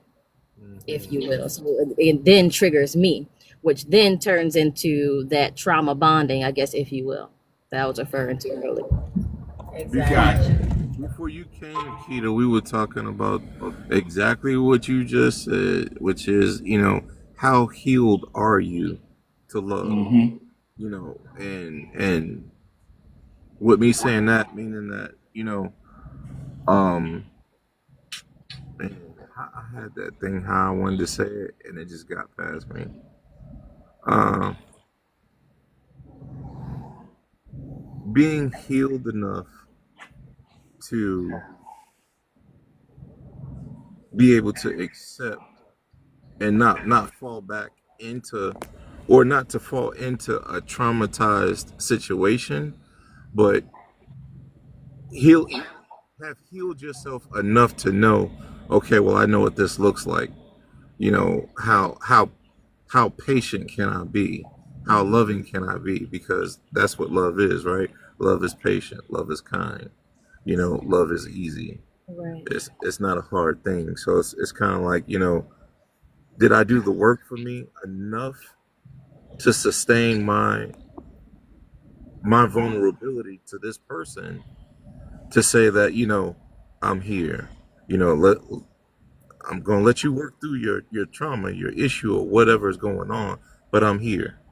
I know what it's like.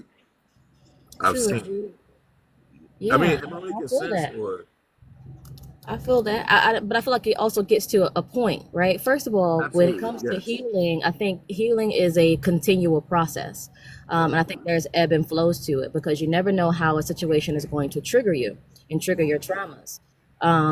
So I feel like everybody has a breaking point, if you will. I could have been Mm-hmm. healed enough to, process what you were dealing with, but that other person not healed enough to work through their own issues appropriately too. It takes two. You know what I mean? Like Right, but that's okay. So that's the part that I lost. Are you healed enough to help them achieve what you achieved? Are you healed enough to show them by example how you went through? Like going back to the podcast before, where make where you make a decision, when they drop off, you step in. Like, are you healed enough to step in and still be soft enough to show him how to do Mm.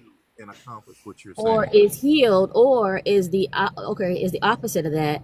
Healed Yes. is knowing when to walk away Right. when that Yep. Yep. situation no longer serves you. I don't Yep. have to keep pouring myself into something that you're not willing to heal from. That's right. I can't That's heal right. you. I'm not your therapist. I can be here to support you, right? But at a certain point, like, I have to take my healed self, you know what I mean, and walk away. Marlon just said that a few minutes ago. On Just point. said that. I'm saying You're like, exactly right. Exactly right. yes, Yep. yes, Yep. and that goes into one of my other questions. Right? Was how much should a partner sacrifice for someone still healing? Mm. Yep. Yeah. Wow.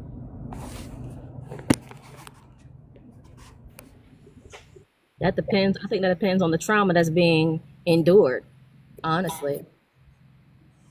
Yeah, yeah. Um, when does loyalty become self betrayal?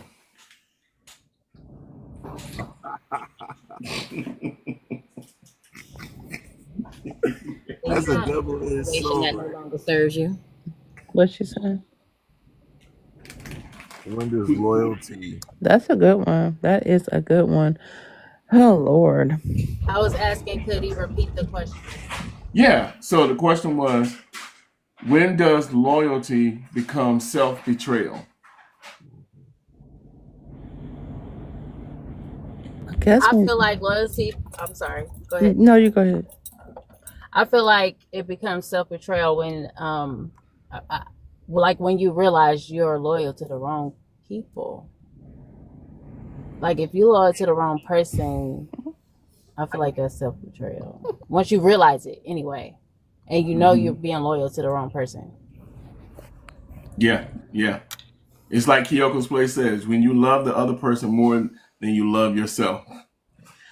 And the part about that is, do you recognize that? Mm-hmm. I That's feel like eventually you will. Eventually. You might yeah. not recognize it right off bat, but eventually you will. I got you. Anybody got anything you want to add before I think to the next one? Yeah, I guess when you don't assert yourself or you don't, it's like you're not even a participant in the relationship because you're so loyal to the other person, then nothing's required. You don't require anything of the other person. So you start betraying yourself. So if that starts happening to you, if you start like, you're being too loyal to self betrayal when it's to your own detriment, where there's all your values start getting crossed, and you start sabotaging your things you want because you're loyal to them. So that's my answer. Nah, that's it. You know, I think everybody's answer is there's not a right or wrong ever. You know, we don't have to have a right or wrong on here. It's everybody's perception. You know what I mean? Kyoko's place said yes. Once you realize you start losing pieces of you for the sake of the other person, absolutely. Yeah, you start losing so much of yourself, and when you have to look in the mirror and you can't notice who you are anymore. Yeah, you just betrayed yourself. You know what I mean? Can passion survive emotional chaos? It thrives in emotional chaos. Did you say passion or compassion? No, passion. Can passion survive emotional chaos? Oh, yeah. I think it thrives in it. It's part of it. Keita says nope. Is she up here still? Oh. Yeah, she's still here. She's still here. I don't know, man. Like, I don't think it can. I don't think passion can survive in emotional chaos because your emotions are the guiding light of the relationship, and I can't be passionate with you when there's a lot of emotions going on that is bringing chaotic. That means my thoughts are not going to be focused on you. I'm focused on what is going on in this emotional roller coaster, Vivian Green, that we're going on. You know what I mean? Kyoko said, yes, it can. It may be toxic, but yes, to a certain extent. I do agree with that. Oh, I you do know agree with what? that 100%. I understand that point. I Yup, understand that point. It can yup, exist. It just yup. it's gonna put That itself in love the hate same. thing. Yeah. Like my wife said, and it can be addictive. Yep, yep. So, 100%. Yes. oh man, excellent point. I love that, man. Ooh, Definitely took that out my mouth. Because I was going to ooh, say it could be toxic as heck, but that's that right. love hate thing. You know, some people do it. Ike Yeah, and did man. it. Ike and Tina sure did it. Yeah, yeah. Hey. What does safe love feel like? Mm. What does safe love feel like? Fake. In a relationship? Yeah, safe. What does Yeah. No, safe love feel like? I'm asking in a relationship because Yes, I man. In a I don't know yet. relationship. I don't know yet. It feels fake. Huh? Fake, like false. Like Really? imitation, or Like a feels fake. Well, we're not. what's another word? would we be qualified to answer that? Why wouldn't we? Well, I mean, I think you are. You're still married. You're in a relationship that you love, that you want to be in. So Well, I you have mean, experiences that are a tad bit different.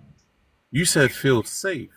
I, yes. I don't feel safe What does around safe love feel like? I mean, so it's not something that you necessarily have to be in a relationship to understand what it feels like. You were married before. At some point when you were married, you felt safe in that relationship, right?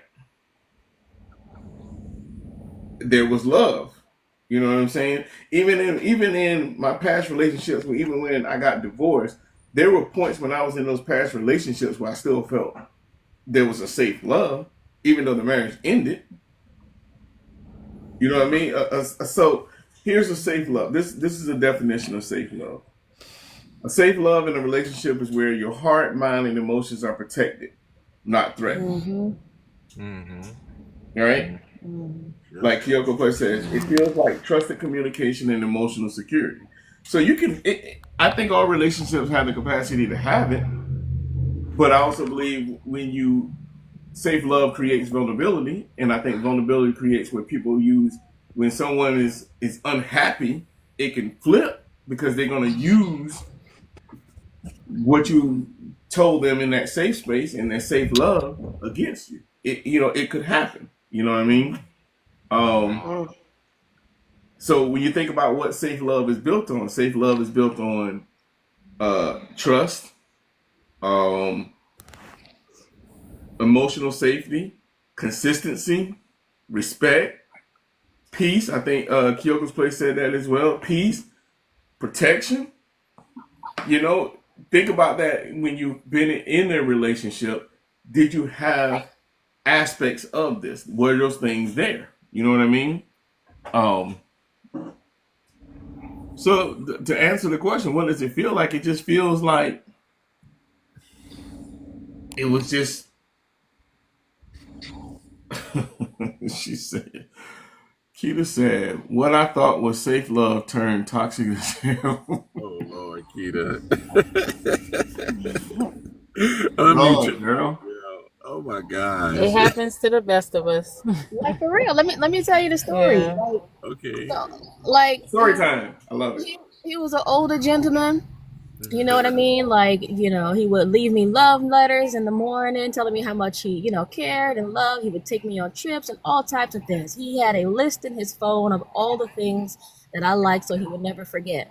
Right? But Mm-hmm. then it turned into a point where he wanted marriage and I was not ready for that. Because there was an age gap. But he wanted marriage and I didn't want that. And then one time we were out with friends and he was pouting. And everybody's like, well, what's wrong with you? And he called me out. He was like, well, I want to marry her, but she don't want to get married. Oh, wait a minute. You know? So I'm like, okay, it's time to leave. So Mm-hmm. in leaving, I saw this whole other side of him. He was like scared. And he started slamming my car door, standing in front of my car. I threatened to run him over. Like, it turned crazy. What is that? Wow. Wow. Is there, if you don't mind me asking, and you don't have to answer, is there a reason why you didn't want to marry him? We were only together for 4 months. I wasn't ready. I think I need to make that my next podcast topic. When are you ready? Right.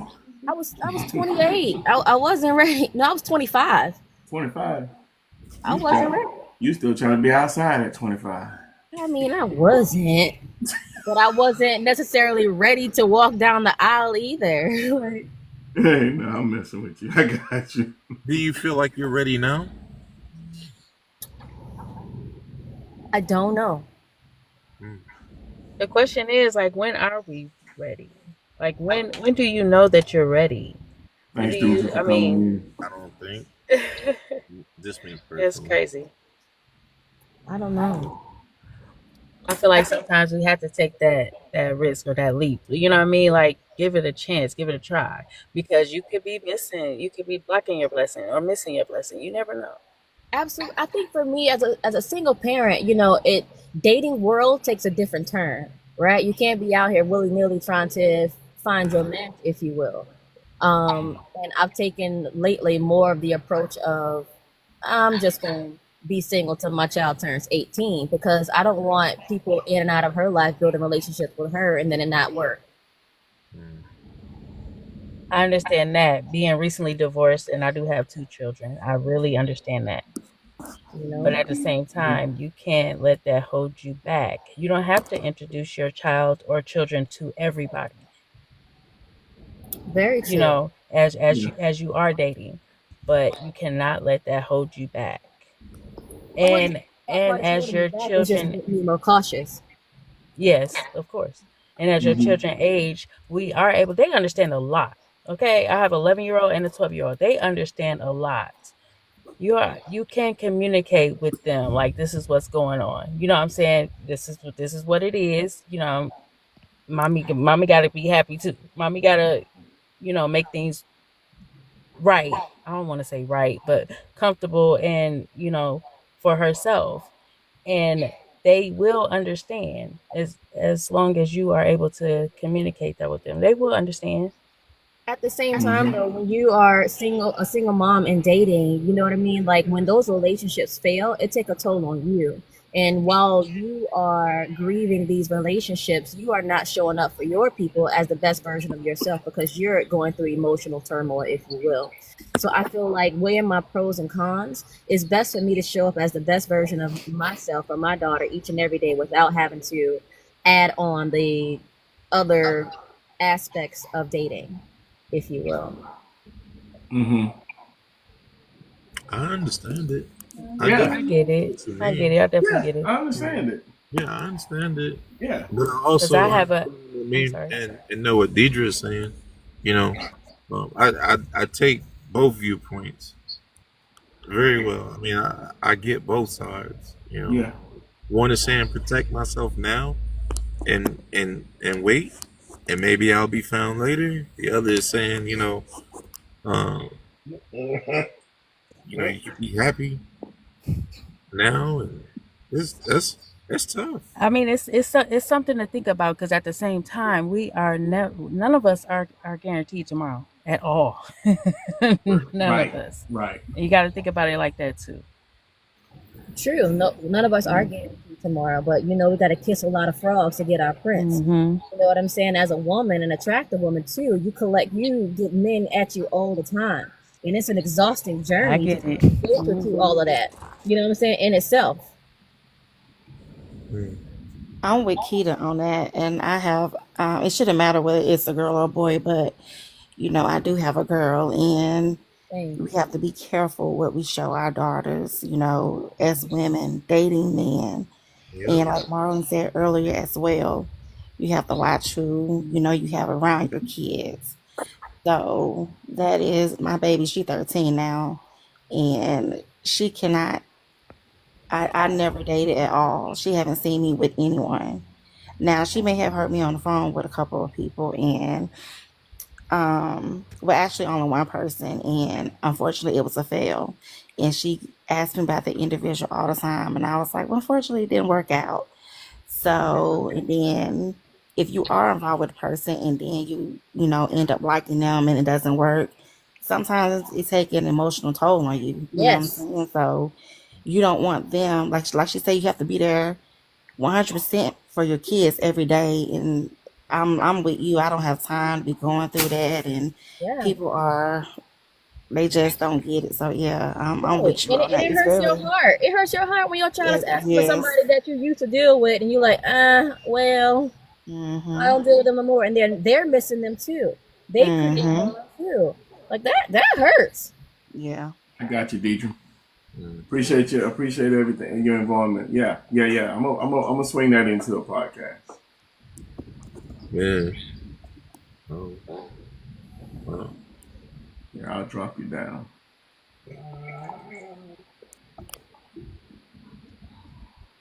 Um. Yeah. I mean, yeah. You. It's a hard thing. It goes back to how I was saying earlier about having kids, and I would not only date people that had kids. You know, I wasn't gonna date anybody. I made the mistake of dating somebody that didn't have kids, and it was short lived. You know what I mean? You gotta find somebody. You gotta dig with somebody that can definitely um, move how you move. Here's You my know. dilemma on the opposite side of that. I've recently only attracted men without children, right? And they were willing to accommodate. And then the one guy I did, try to talk to that had kids, he wanted more kids, and I'm like, ugh, that's a lot. You got twins, I got one. You want another one? Oh no. That goes to the how when I don't know if you caught that part when I was saying about what your standards are, what your stand for is. Your stand for was nah. Mm-mm. I don't want no more kids. Mm-mm. He was like, maybe, when you're in love and you're happy and you're content, women change their mind and they end up having a kid. No. Mm-mm. No. Nah. Mm-mm. I'm good, love. Well, man, this thing here was deep tonight, boy. Man, we went somewhere. We went. I didn't see it. I kind of seen it coming, but I didn't think it was gonna go that. But um, takeaways. Marla, I have a question. Did you Go for guys it. ever talk about what love is? You know, I know I came in late, but it's kind of different to everyone. So was that discussed? yeah, yeah. We talk about what love is. Mm-hmm. Yeah. So you want us to answer that for you?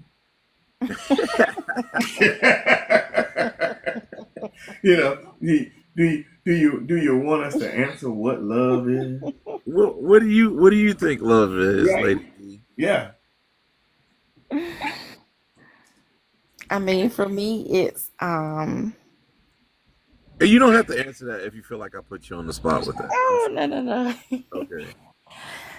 um Why? I'll tell you what someone said earlier. Wait, hold up, Marlon. Hold up. Okay. Hold that thought. What I want to say what I want to say love is exactly what you're doing right now. You can't explain it. To me, that's love. Okay. 33, deep guy. My I bad. know. Okay. Listen to him. Yeah. I'm Plain good. Hey. That's what it is. Shut up, man.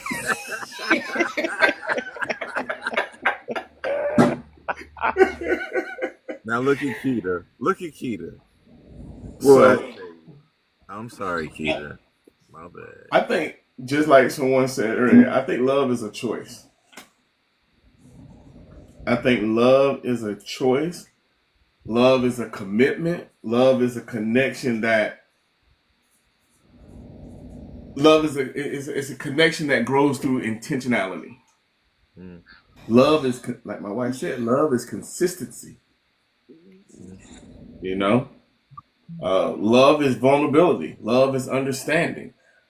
All of those things are love. But I think the first part of it is, yeah, absolutely. Love is trust.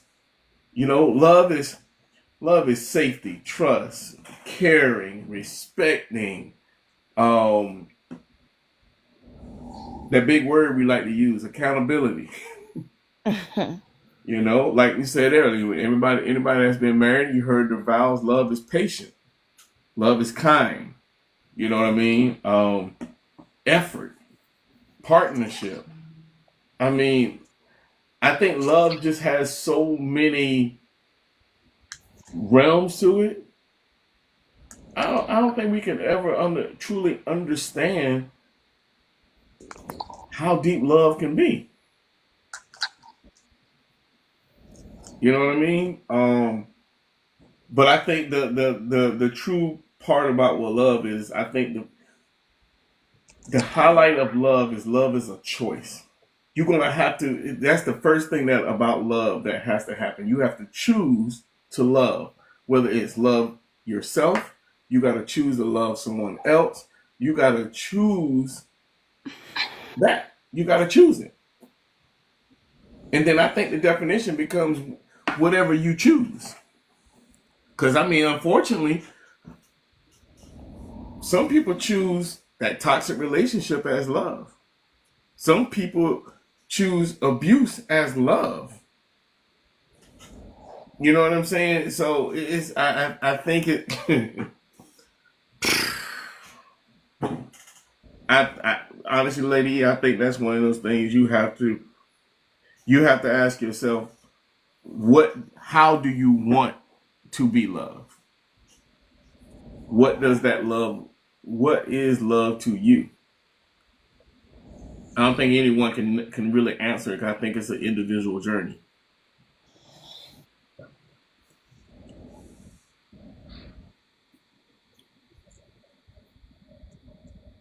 Y'all still there? Oh yes, I'm here. Oh, okay.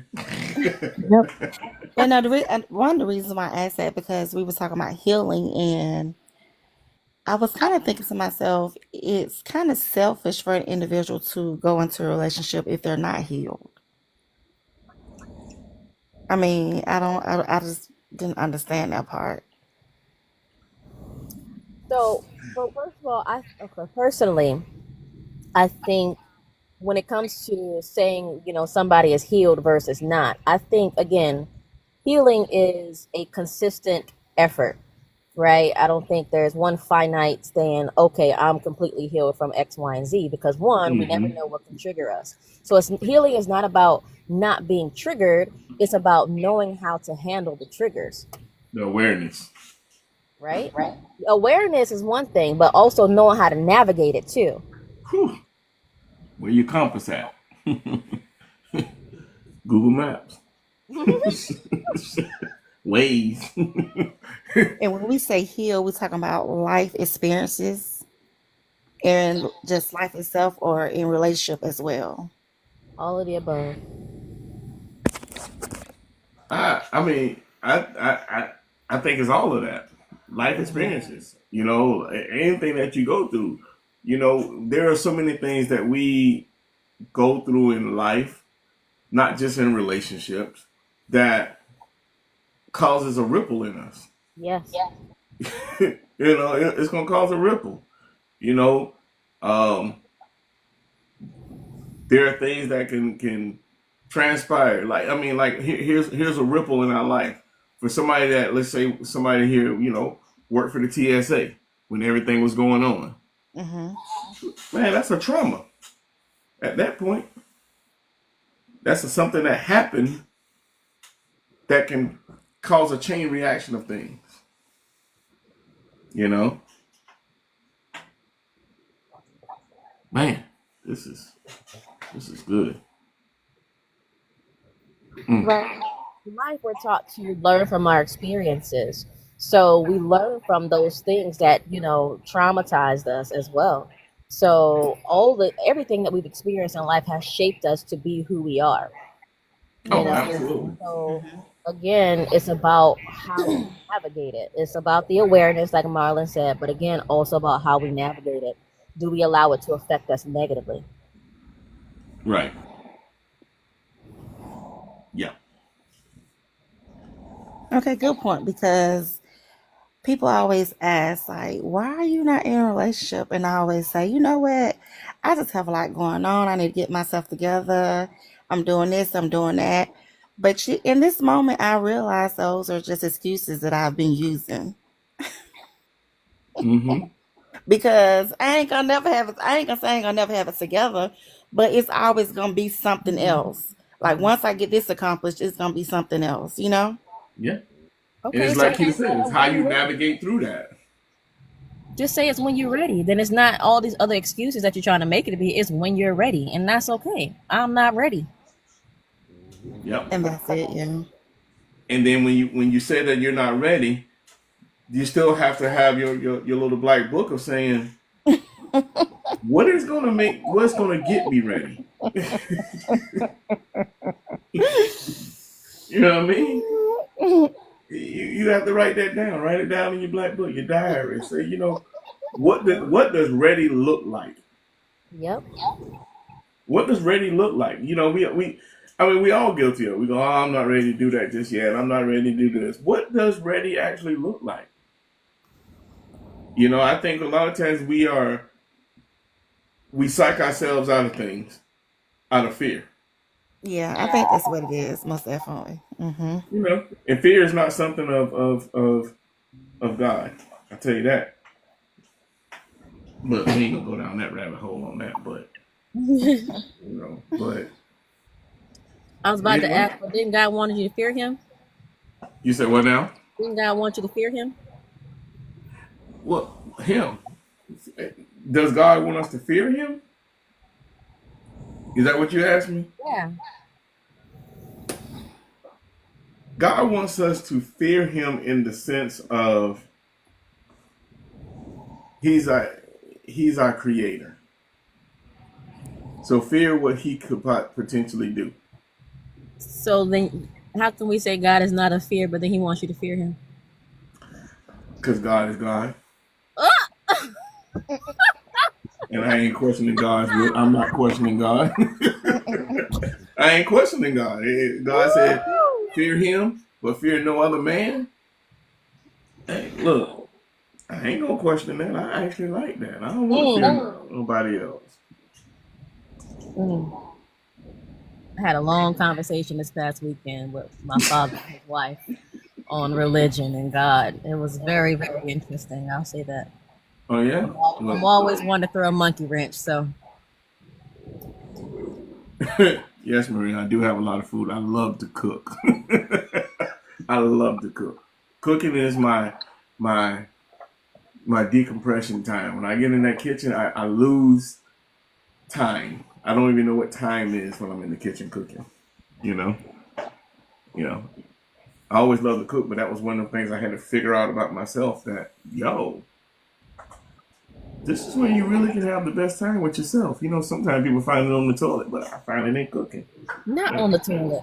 Hey, look, great ideas come up while you're sitting on the toilet. Not from the toilet to the kitchen. I wash my hands. But nah, in all seriousness though, man, this is, everybody goes on their little self journey. Everybody has to have a self journey. Everybody has to really soul search themselves. You know what I mean? To find what exactly are you looking for. To understand what you're looking for, you gotta use that map. You gotta use that Google Maps and that Waze to navigate to a point of what do you want. So when we go all the way back to what the whole podcast was talking about tonight was a Jason's lyric type of love, there's a lot of stuff you gotta navigate if you've seen the movie to get you to that next point. Because that movie went down so many different streets, man, avenues, blocks, to turn around and get back to one point, you know what I'm saying? And there was a lot of struggle in that movie. You know, if you haven't watched it in a while, go back and watch it. You know, a lot of us haven't watched it. Keita. Did they have love at the end of it? I forgot what happened at the end. I don't want to give the ending away for I somebody. mean, I've seen it. I don't think Keita's seen it. Who hasn't seen it? Look. I wasn't trying to call you out, Keita. I'm just saying I reference the fact that that wasn't one that you've seen, and that's okay. You know, it's a lot of stuff I haven't seen. I wanted to touch on something Keita has said about dating and stuff with kids. See, that's kind of the thing like a situation I'm in where I've dated someone and I introduced him to my kids, and so he's been acting up, but I'm loyal to the relationship and the situation because I'm not even going to introduce my kids to nobody else for real. So it's like I'm stuck with the situation in a way. So I don't Can I ask you know. how long you guys, how long were you with them, or Yeah. before you introduced them to the kids? For about a year. and we actually broke up, but we deal with each other sometimes. But I'm not trying to like reintroduce somebody else. Ooh.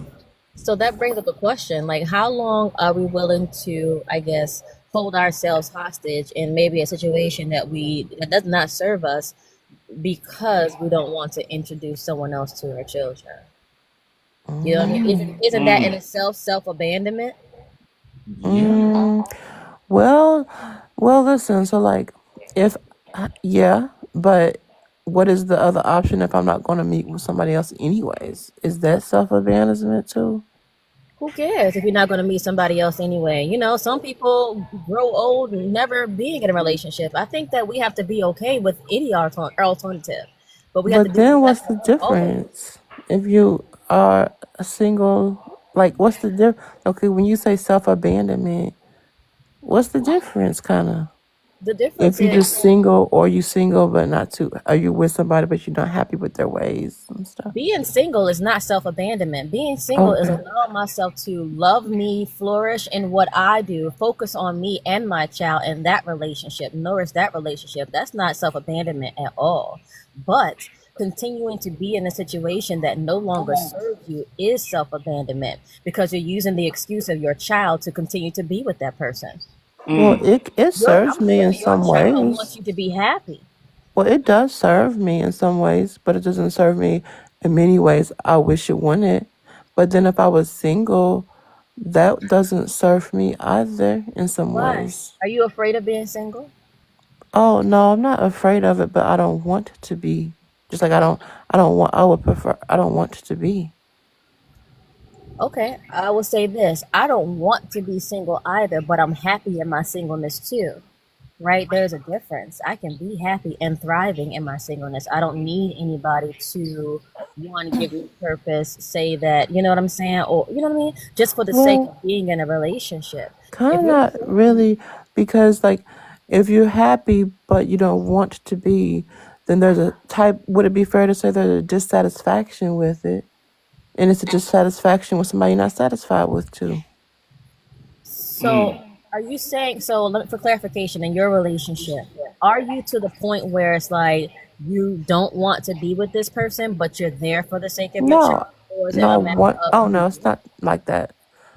No, it's I want to be, but it's not the thing. He's not doing things to make me happy. So I'm dealing with the situation. Dealing with you hear y'all even the verbiage? I'm dealing with the situation. Mhm. You're not Mhm. even happy. It doesn't sound happy to me. Mhm. Dealing with. But I don't want to just deal with somebody. I mhm. want to thrive. Mhm. I can thrive on my own. Yeah. He's not making me not thrive, so it's not hurting, and it's not as helpful as I like it. So then, what are you gonna do? You're just gonna stay there until what? Yes, I'm gonna stay here. But this is Are like the you converse. are you expecting him to change? Yeah, but yeah, that's what. Yeah, Ooh, to ooh. some Now, degree. isn't Yeah, that in somewhat. itself? Ooh, Huh? wait a minute. Huh? Expecting somebody to change. So does that mean that we're not dating for potential? Aren't we taught to not date for potential, but to accept people for as they are, especially at our grown age? People don't change. Yeah. In some ways, I do.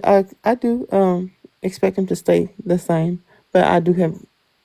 I do. Yeah, I do have some sort of. I desire for him to change. Yes, I think some things may change. So I'm just gonna. Yeah. So if he did not change at all today, would you be happy? If he was exactly the way he is for the rest of his life, would you be I happy? wouldn't be happy with that, but I would accept that. So I would Hope is dangerous. accept it. Hope is dangerous. Oh Have yes. you discussed that with him? Have you had this conversation with him? Um, I guess not. No.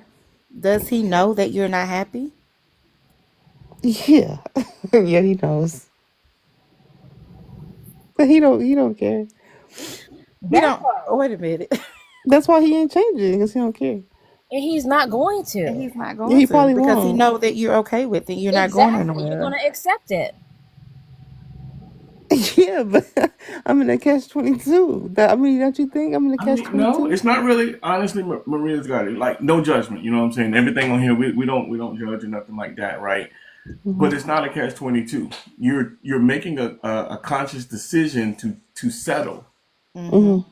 You're making a conscious decision to settle with the hope that someone is going to change, right? Yeah.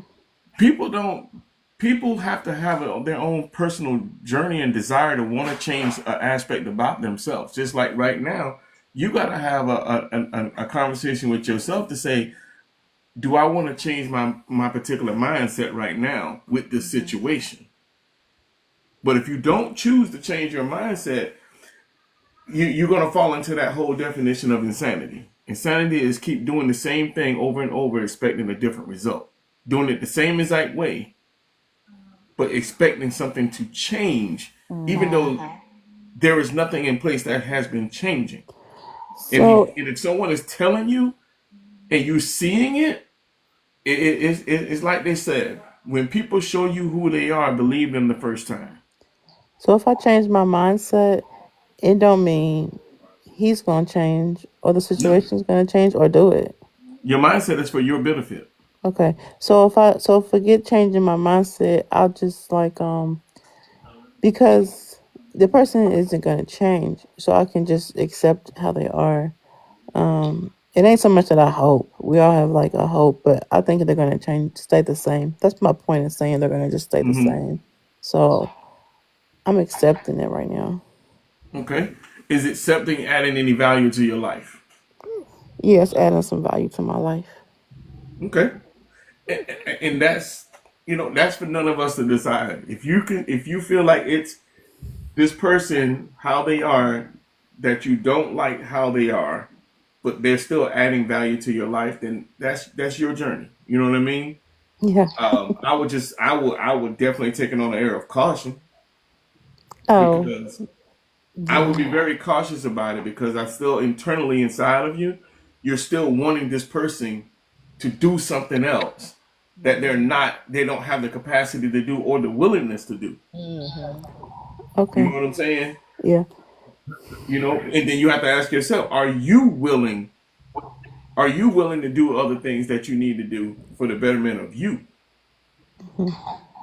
It could Hmm. be am I willing to walk away from this that I know is not good for me? But you're not, because you feel What's Morty doing in here? that Okay. it's adding value to your life. But You know, does the value outweigh the cons? Yeah, it outweighs the cons, the values. Cause Mm. I've waited. So I just don't like some things. I don't like a lot of things, but um, yeah, I'm gonna deal with it. okay. Look, everybody has their own journey. I always encourage, you know, when you're deciding to deal or settle for something, do your own self check in with your own self, right? Do your own self check in and say, hey, am I just putting up my blinders right now? Yeah, they're up. Now they're not up. They're open. I see what it is. I just accept what it is. But I don't know the alternative. It's just to like not. It's I can walk away. I can walk away. Oh, But yeah, right. You remember, I everything's know a that's the choice. alternative. But I don't That's want an that alternative. alternative. Maybe the alternative is not just walking away, but walking away and finding somebody that checks off all of your boxes, not just. Mm-mm. But that's what I'm saying. I'm going back to what I have children. I'm not fitting to introduce them to nobody else.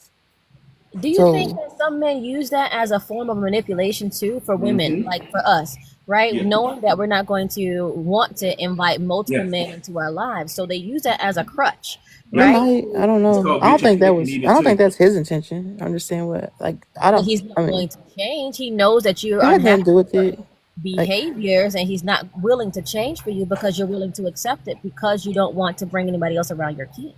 uh-huh. So let Well, me he's let not me changing ask you because this, he just Maria, because and, he. and you Well, can choose okay, to answer okay. this or not. Do you consider that your guys are in a monogamous relationship? Can you say it again? Oh, what? I didn't hear it. Say it again, please. Do you consider you guys, that you and this gentleman, do you guys consider yourself in a monogamous relationship? Mm-hmm. Okay. Does Then he let me, consider it? yeah. What'd you say? We know that you do, but does he? Yeah. Okay. Look, I mean, the only reason I'm asking these questions, anybody asking questions, because is to create a thought process on things. You know what I Mm-hmm. mean? To make sure that Okay, let me change it. No, he doesn't. Doesn't consider y'all to be monogamous? Right. Yeah. then But be careful. So like, again, men are smart and men manipulate and pry on single mothers for that reason. They know, yeah, right? yeah. You're not gonna want to. Mm-hmm. So Mm, they're gonna do what they want to do because they know no, you're not that going nowhere. well, that's not what happened. That's not really how that went down. He didn't come in being manipulating, and I don't know. I look at if he's being manipulating or not. But Because he's not trying to Well, change anything. nobody comes in showing that they're gonna manipulate you. You True. know what I'm saying? People come in and do subtle things that end up being manipulation. Like hmm the fact of knowing, to kind of take Keita's point, the fact of knowing that she ain't going nowhere, she ain't gonna deal with nobody because he knows how you feel about that. He's gonna sit there and go, okay, I'm gonna go and do whatever else I want to do because she ain't going nowhere because she's not gonna want to introduce nobody else to her. So I can go and do whatever I want to go do, and guess what? She's gonna deal with it and settle for it because she doesn't want to bring another person or she no, doesn't want to do I'm all that. saying that he's not saying that. I'm saying that. And he knows that. Right? He knows that. From straight from a male's perspective, hmm again, I'm not a therapist. I'm just a guy who's been through some things. If you, if I know that I have that level of control over you, I'm gonna keep controlling you. I'm gonna hmm keep that control. I'm gonna keep manipulating the situation for my benefit. I'm hmm gonna go do X, Y, and Z, Yeah. manipulate the situation because I know that you're not gonna do anything about it. Yep. But it's not manipulative. I mean, it's just straight up what it is. It's not. He's not manipulating anything. I mean, but you're accepting the fact that you are monogamous and he is not. Yeah, but so where's the manipulation? We're Because not he in a still wants to do relationship. whatever you wait, what? We're not in a relationship. I thought y'all were in a relationship. Oh We man, no, we were. We're not now. oh man, y'all grown. Go do what y'all want to do. Y'all grown. Y'all ain't even got no titles. That ain't man. Y'all ain't got no titles. So yes, But no, I'm y'all just both saying are it's there are no somebody titles, I'm grown. but dealing she's with. still holding on to that. Huh? Right. There are no titles, but she's still holding on to it. Mm-hmm. You're Yeah. she's still you. So Maria, you saying you're still holding on to the hope of it being a title. Yes. Um. He ain't ready to be what you need him to be. Right. I know. I know. That's what I'm saying. I know he's not. I know. What I'm saying. I guess I was trying to say. Well, I'm hopeful, but yeah, No, that's what. Just I'm just admitting. I'm just telling y'all that. let that go. But he No. gets all the benefits and there's no title. And no He title. winning. He winning all He's around. winning. That man ain't getting his cake, He eating winning it. and you losing. Yes. You want the relationship, you want monogamy, you want him to change. He's But saying, how am I I'm not doing losing none of when the that. alternative is like nothing? Because kind of like how But see, that's the the reason thing. why I That's the said it is trap. because That's You the trap. think it's well, that's nothing, what I'm saying. Like, because you're saying the reason why I brought it up is you said, well, you're going to be single. So what's the benefit then? There is a benefit to being single. The benefit is not being played. But yes. you just single, so you ain't No, nothing. I think you There's don't have no nothing wrong there's with being nothing relationship. wrong with being single. single. If you're Single is, single let for me like tell you, years and years and years, but you're just not being played, And that single then I would much is a rather not be wonderful played. thing. Your mental health is way more Yes. important Yeah. than being played and manipulated in a situation. that Yes. Hopefully, a woman sounds. is I mean, never that's going to choose. okay, but at the same point, it's not healthy to be single for years. Yes, it is. Why it's not? It's Mm-mm. healthier to be single It's than to not be healthy played. for a young woman or a young man to be celibate and single for 10 plus years. Who Like, said 10 years? But because it's you said you have healthier. children. it's healthier to be single. Yes, and it's healthier for my child for me to be single and happy versus being manipulated and sad and confused. Because But it's I am not still confusion or setting manipulation if I an know what's going example on. for her too, to know her worth. You don't deserve somebody that does not choose you, that does not want the same things that you want. Do not settle for less. I am a parent to set that example for her. Mm, but okay. Well, I don't want that lifestyle necessarily, just to be single for like forever or my whole young lady life. Who says it's going to be forever? But you have to let Well, it's certain your whole toxicity young go. life, like your You have whole to like let certain things go in order to receive what's better for you. I But you're think not both willing to let You that both you go. of could you be you guys. That's could true be too. missing a whole blessing out there because you're holding on to hope. You're holding on to something that it could be But see, somebody I'm out saying I'm there. not trying to introduce my kids to nobody else, so it's like I'm not holding on to something like you saying I could be holding on to somebody, it could be somebody else, but I ain't trying to meet nobody else. 'Cause I ain't trying to See, meet, but maybe you yeah, have to because somebody else could treat you a whole lot better than what you're being treated. Right. right, yeah, I consider that too. It doesn't But have to be tomorrow. You got to introduce them to somebody else. You can date another person for a whole year without introducing them to your yeah, I kid, know, but they yeah, I can be know, way better for you in the long run. Yeah. yeah. What happens when he meets someone else and then he wants to get serious with them? I don't know. We ain't crossed that bridge yet. Woo! That'll hurt. Don't cross the Boy. bridge. I, I, I, Well, it's I going. It's see supposed to both. be I see me. He's both supposed to want to get sides. serious with me. I see But he's both showing sides, you but that you he doesn't also want to be gotta. serious with you because he's not doing the things to create that relationship with you. He's not changing the way you want him to change. Hmm. Okay, I'm gonna put some guidelines up. I gotta see how I can do this. Like my grandmother used to always tell me, why buy the cow when you can get the milk for free? There you go. Mm. Yeah. Mm-hmm. Yeah. Mm-hmm. So I mean, definitely. I mean, Maria, like you just said, you're gonna have to put up those guidelines, those requirements, and those boundaries, right? But you got to know what your requirements are. Right now, again, outside looking in, it doesn't look like there are a lot of requirements that are on the table at this moment. Mm-hmm. It's not. So, so right now you have to set some requirements because if not, you're going to continuously get used for whatever else, whatever you're giving into this relationship that's one sided. Well, Because he's no, free to go and it's do out whatever he there. wants. It's You said out there, what? Marlon. It's out there. I mean, What's out basically, there? you're like what you're willing to stand for, What you mean because it's out there? like your I won't say requirements. It's just that what I mean is that you're saying it's okay because you know what you're in, Yeah. and and you're okay with that. So that goes along with Marlon saying, those boundaries. Like if you're okay with that, and Keita is saying you're worth more than that. Like you got to see that in yourself You got to see to your say worth. Right. exactly.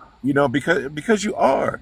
If Yeah. it's something that if a relationship, a meaningful one that is giving and sharing and not just taking, because he's definitely taking. Um, I mean, you see that, you've said that. You just you've come to that place where Marlon was like, do we settle? Do we not settle? Mm-hmm. How do we do this? And you've settled for what you are willing to go with. And Mm-hmm. that's fine if you choose to do that. But Keita's saying that, you're worth more than that, Queen. Yeah. It's Yeah. definitely, Absolutely. You're worth so something. much more. You know what I'm Exactly. saying? The, Now, the fact nobody's that saying you're that it's here. wrong. They're More than just saying that, to be in a relationship with somebody that's not going to give me the things I want versus just to be. But you are single. You just said y'all not in a relationship. He doing his own thing. You are single. You just Well, holding on to hope. Let me ask this for the men for a second. If a woman for a period of time has shown you that she is willing to accept whatever, right? Like you having multiple relationships on the side, you still coming back, when you want to, like inconsistency or what have you. Is there any point in your mind that's going to be like trigger you to say, maybe I should do more for this woman, or are you going to continue to be relaxed in that? I'm gonna be relaxed because Okay. I don't have to put in no effort. Why am I Okay. gonna put more effort into something that I don't have to put effort in? Right. Well, I was in that exact same situation, and I ended it because I knew that I didn't want to go any further with that young lady because I chose the one who I wanted to be with, Mm. and I knew that it was going to be hard for her because it was hard for me to let her know that. And let So, me ask you, Big Guy, what was the difference between the one that you were just doing whatever with versus the one that you actually chose? Well, it was never that. I was in search of a wife. So, I was looking, and I had a purpose for looking. I wasn't just out willy-nilly and, doing God knows whatever. I knew I wanted to be married, and I knew that I was looking for a wife. Now, I dated and was dating um during that time, but and that young lady took it really, really hard.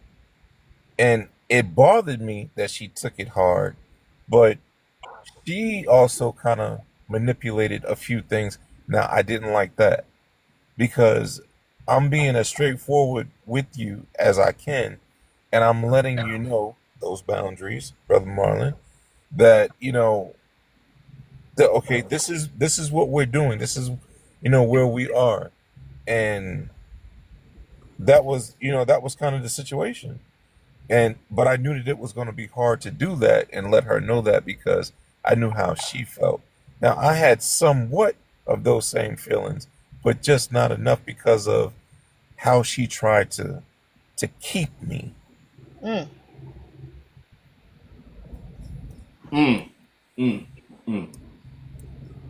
So let me pose this question too. Does a wife to you or someone worth committing to you, a woman, show more boundaries, I guess, if you will, her having more boundaries show her self-worth and that is more attractive, or one that just lets you do whatever and then come home when you're ready? No, I mean, What displays a wife? What attributes? What attributes displays what a wife is? To make you want to commit to somebody. So, man, what makes you want to commit to somebody is when if you can see you in that person, it makes you want to commit to that because we love ourselves. If I can see me and you, hey, look, that's a match made in heaven, in my opinion, because I can see that.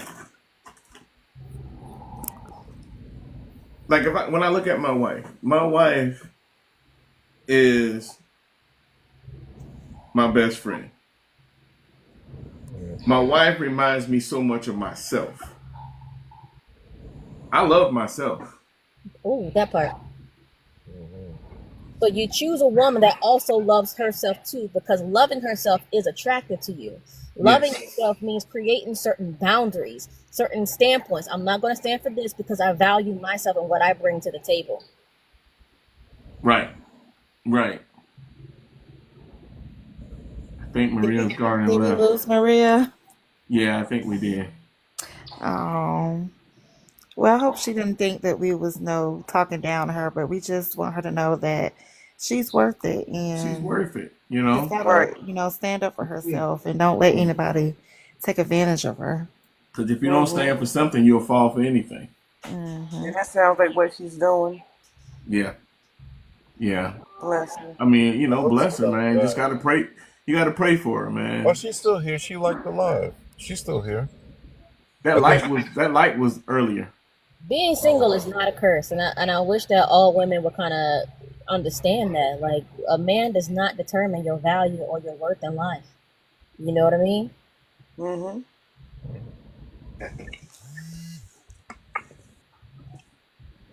Yeah. And you know, sometimes, like my wife just made a valid point. Sometimes it takes being in that situation to find your own way. Sometimes you have to be in you. Sometimes you have to get into it to be able to find a way out of it. That's right.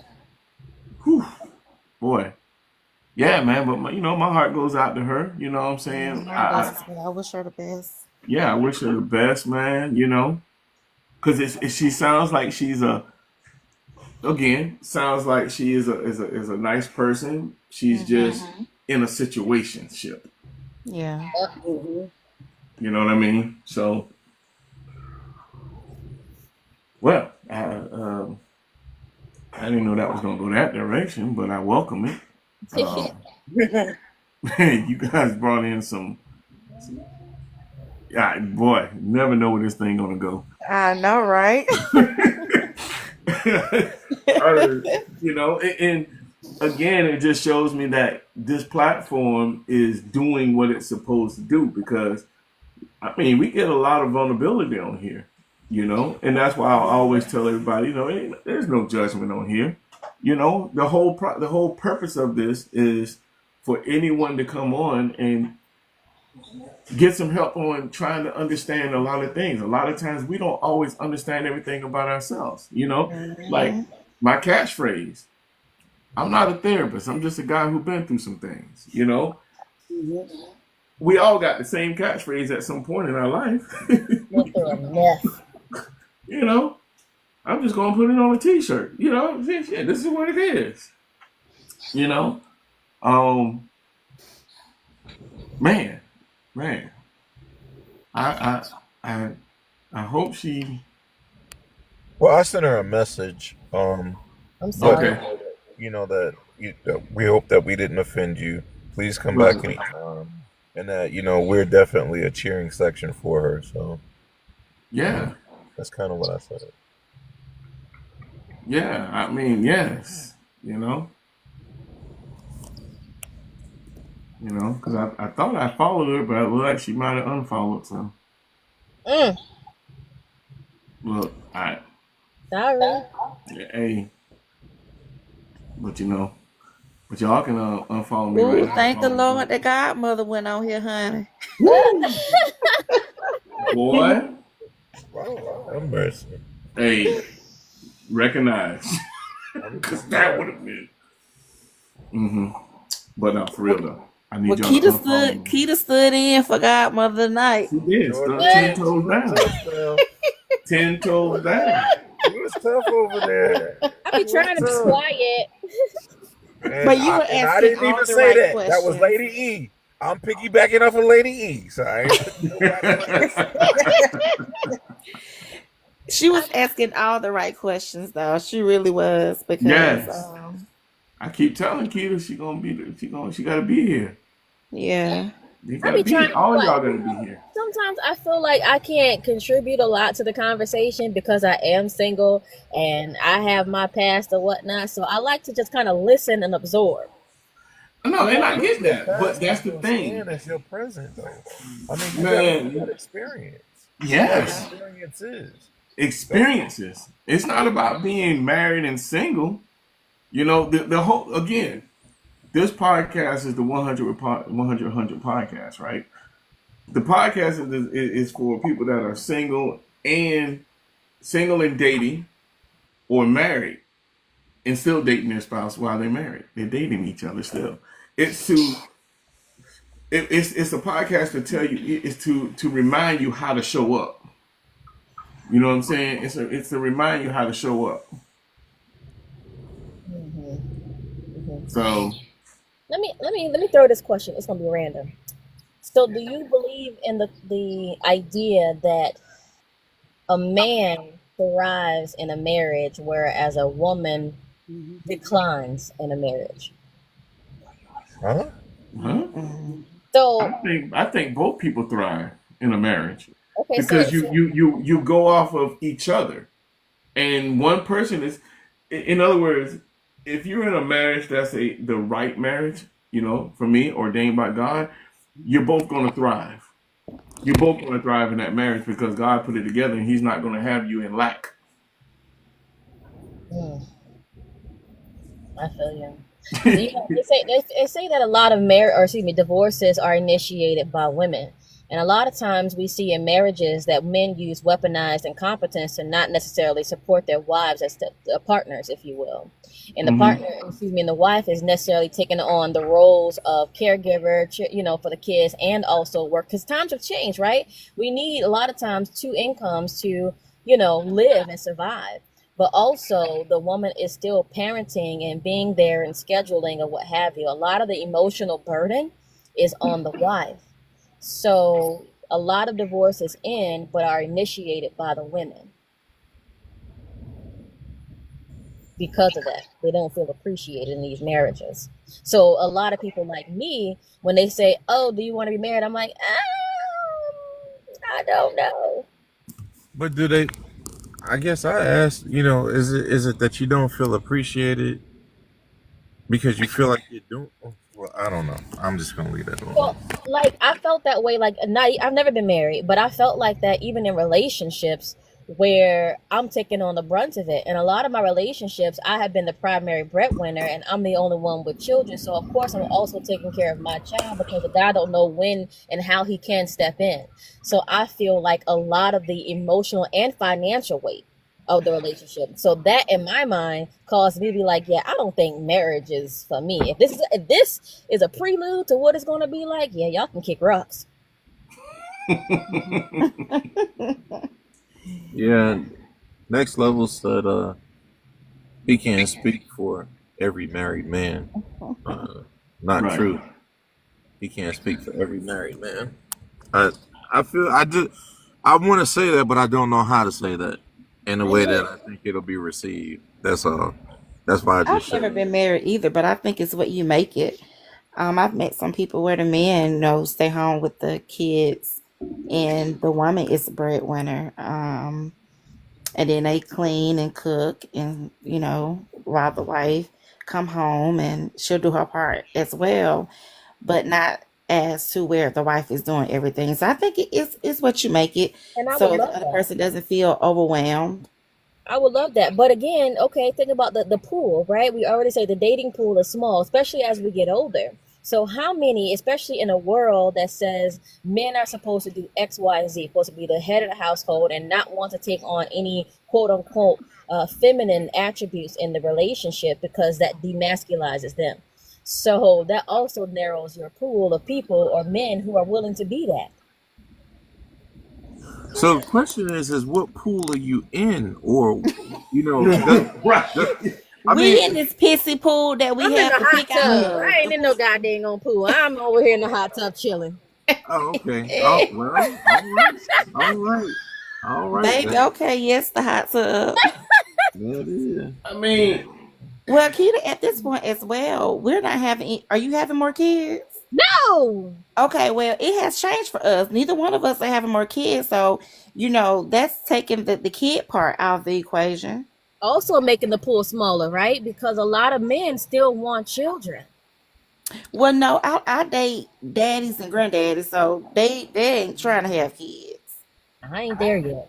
Okay, so you got to meet somebody that don't want kids or can't have them. You right. yeah. That's my first. That's I say that from Trump. Do you want kids? And Okay, they and they even if saying they that too. They hesitate don't about want it, kids, but then you got a kid. So in essence, technically they will be having your kids as that father figure, if you will. Are they okay with that? good question, because she comes right along with me. But they ain't. Yeah. Exactly. But she's not a baby though. She's My not, but wife just made he's a. still gonna be a father figure. So in his You right. idea of not wanting a kid, does that also include not being a father figure to my child? My wife just made a valid point. What She she gonna say? say, A lot of us look at marriage as though it's this finite thing. Like I arrived, I'm there. Oh, But it is a lifetime, and because life changes over time, who you are in marriage today may not be who you are in marriage 5 years from now. The okay. circumstances that you're dealing with today may be different years from now. So if you go in it with, oh, you have to be this, or I'm supposed to do that, and you don't give yourself the flexibility to change with the circumstances that are changing in your life, that is what causes these divorces. People aren't willing to change. They aren't willing to grow. They aren't willing to accept that, he's not as strong as I thought he was going to be. She's not going happy doing this, even though she thought she was. It's life. And that's what love is, allowing someone to live life with you. Choice. And I think change is different on aspect. That's one part of the change, and that's well received. The other part of the change is people get married and think that it is finite, and I'm gonna kick my feet up. I already got you locked down, so I ain't gonna do nothing else. yeah, and a Stop lot doing of the little Like I things. was in the beginning, right? I'm not gonna do for you in the bedroom like I was, because I was performing before, but now I got you. That's right. Which is why when you're vetting in the dating pool, you have to give yourself enough time for them to show their true selves. Right? Because you're getting the representative. You're getting, when you first meet someone, you're getting the representative. But you can only pretend but for so long. And that word consistency, a lot of us see inconsistency immediately. And then we continue to be like, oh, let me wait, because we're scared to let go in hopes that this person is the one. When you see inconsistency the first time, that's God saying, move on. But we waste time trying to make it work because Amen. You we said want what we something think Was there. she 10 minutes ago? Ooh, She been here. yeah. She been here. 10 She minutes listened. ago, All I can say talking is about thank this. you, Those Ms. are facts Bowers. right there. I appreciate that because that's what I wanted to say. I just couldn't say it. I didn't know how to say it. Yeah. Yeah. That's it. That's all I got. That's all you got? It's just one point that comes and then Hey, I got it. I got it. You just a woman who been through some things. She's just That's a all. woman who's been through some things. She's not a therapist. She's just a woman who's been through some things. Who next level talking about? Where we getting our information from? Oh, I don't know. Let's see. He wrote that a minute ago. Right. I think Must that's have been when. me. Yeah, I think you did direct it to you about something you had said. I don't know. Life. Mm-hmm. I think you're going to be just fine because I think you're going to express what you're looking for. And if they don't have it, I think you're going to move right along. I think the key is to not look for anything. The key is to be in the moment and be yourself. And what attracts and aligns to you, attracts and aligns, is to position yourself, right? To make conscious decisions to position yourself like, okay, I'm not going to, have no sneaky links or whatever else like that because that creates confusion. I'm going to be here. I'm going to put myself in certain positions, but I ain't looking. And you got to be the person that you want to be in marriage now. Right? And I say that in the sense of, if you say you want a partner that is honest and open-minded, are you honest and open-minded now? Sometimes too much. If you're not going to find a partner like that. You're gonna attract just what you are. Yeah. Basically, yeah. Whatever you want in somebody else, that's who you need to be now. You know how we when we started off and we said how powerful that we are all gods and how we speak so much onto our own lives? It's that part. If we speak and say that this is what we want, we'll speak it into existence. Our words are powerful. And it's very literal too. For example, you want to be with someone who's honest. How much do you lie?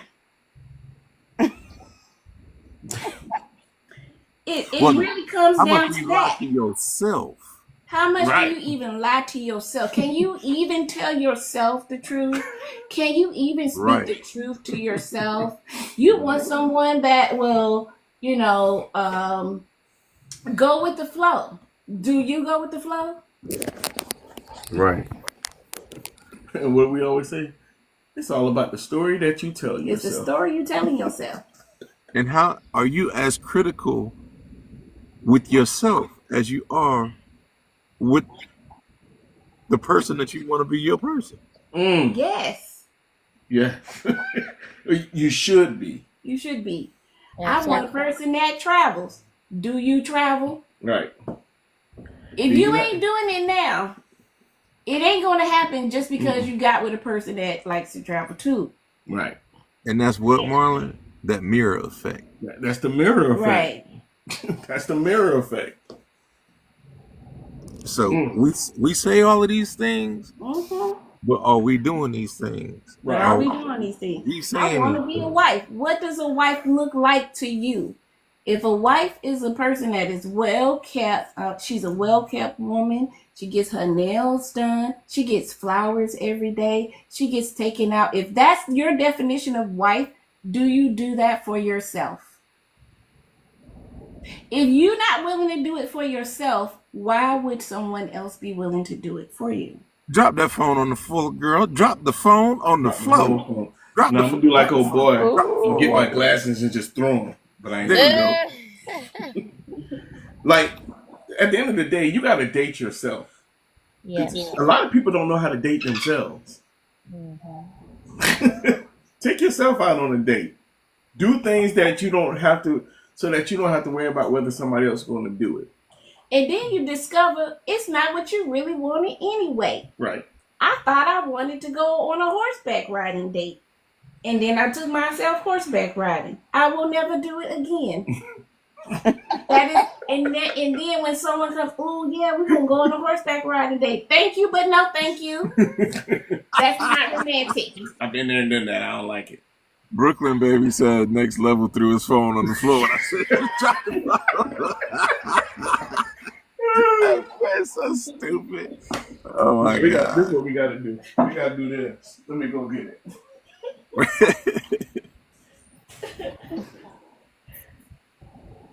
Yeah.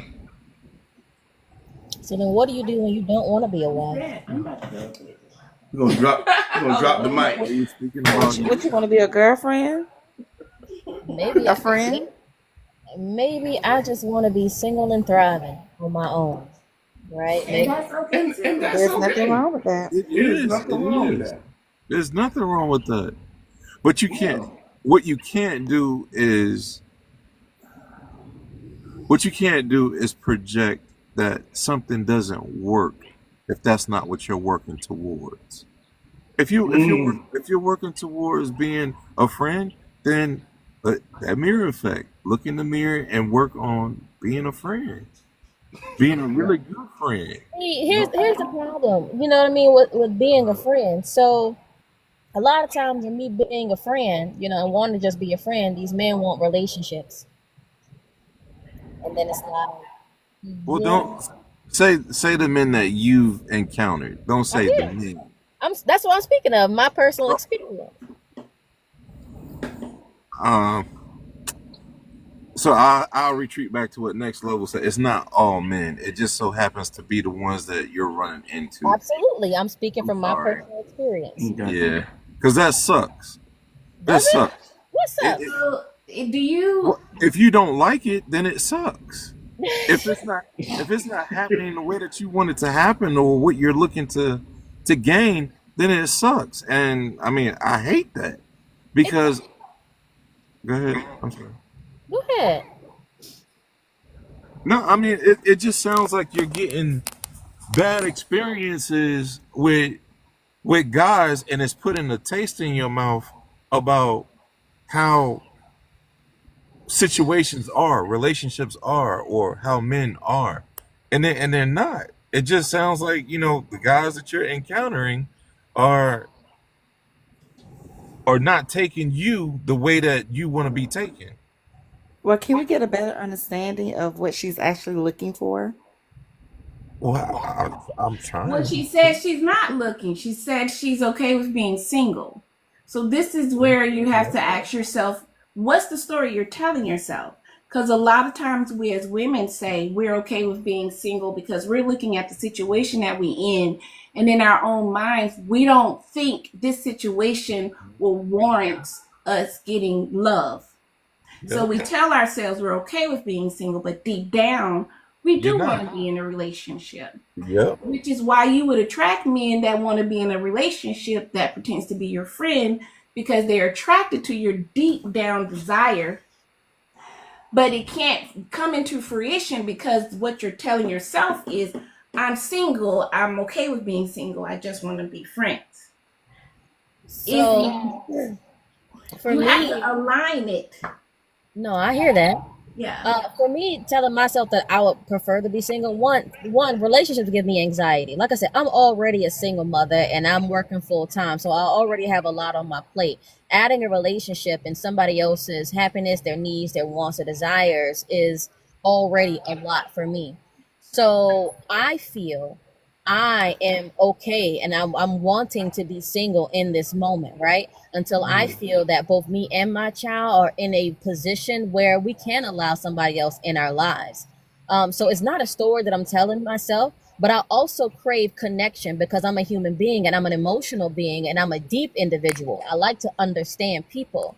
So that's a catch 22 because I want to understand people. If I find somebody, okay, like I hear you, I want to know more about you, it turns into for them like I want more. But really, I'm just desiring connection, not necessarily a relationship. And a very structured individual, might I add. Not a bad thing, but very, very structured. And Yeah. that can be a little intimidating. Yeah. Yeah. Me outside looking in. Just saying. That's all. What you mean? What so structured in I what mean, sense? because you're so structured in what it is that you want. Like everything is almost to a beat. When your crave your need for connection. Like you really focus in on, okay, I want to connect with you. But everybody's not at that level. Like they don't get their understanding at. Am I saying this right? Mm-mm. I Say don't it. think so. I feel like I'm not. Just say it. Miss Flowers, help! Help! She coming. She right Help here. me! Help me! Help me! Okay, I'm going to say what I'm going to say because that's what's coming to mind. And it might not be as very accurate, but this is just what's coming to me. Okay.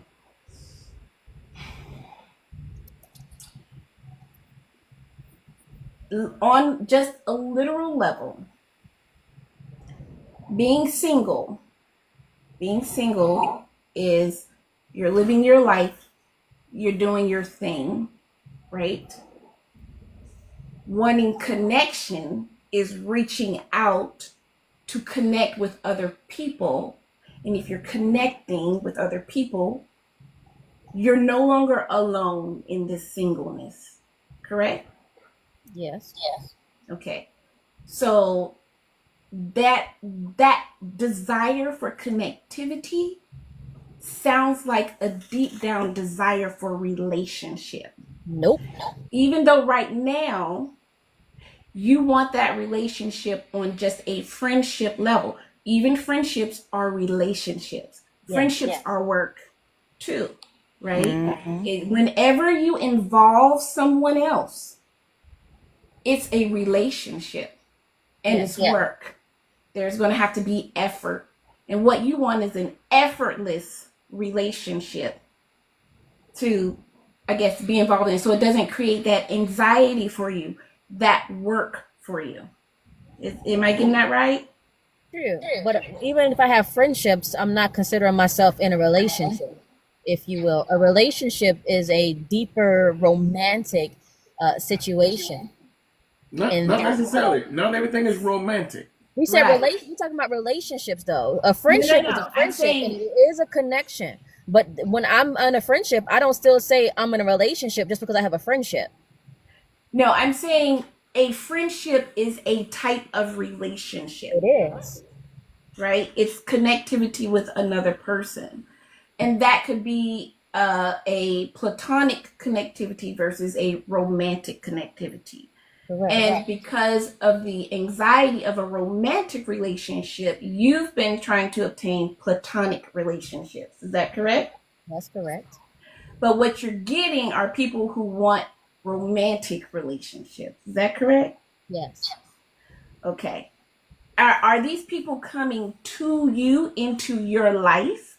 Or are you, when you're starting these relationships, are you reaching out to them? Drawing them in. Yes. So first of all, I naturally draw energy towards me.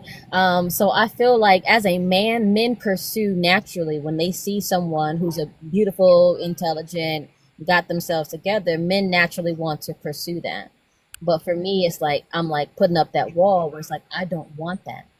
You know what I'm saying? And I Right, but I'm talking about specifically in these previous experiences that you've had don't pursue with anybody. people.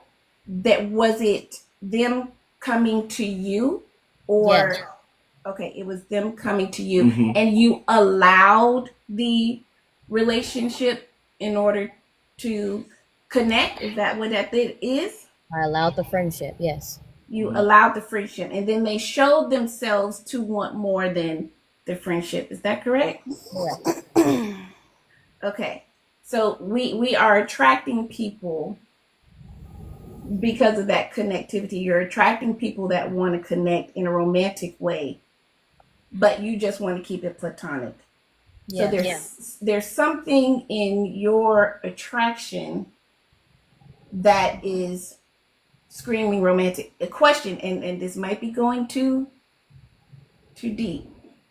Did all of those relationships remain platonic? Yes.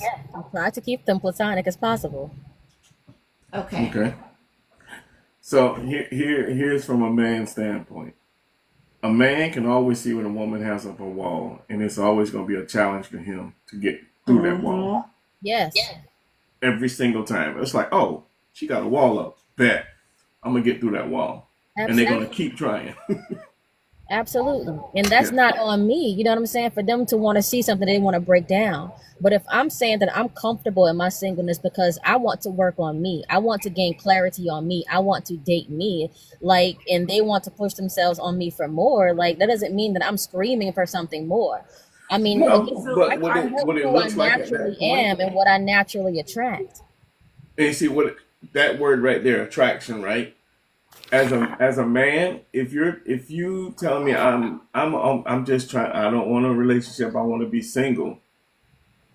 A man's thought process is then don't look like you're approachable. That don't make no kind of No, sense. a man's thought process is this is a challenge. Let me try to change her Exactly, mind. that part. And women do the same thing. They try to Women do the challenge same it. thing. They Right, but challenge. if you look approachable, Well, that's not the solution. You can no, I continue know to that. look I'm just telling you from a man's Men are standpoint going to because approach. men are going to approach if you look approachable. Okay, so where I was going with this, I love you, hun. I do. I do. Okay. When these men approach you and you allow a friendship to develop, right? Why are you attracted to that person to allow the friendship to develop? What is it in you when you decide to allow it to develop? What is it that is attracting you to agree to that? So again, we as human beings, we crave connection. And I'm always open for friendships and connection. But the problem is for me, my connections are not surface level.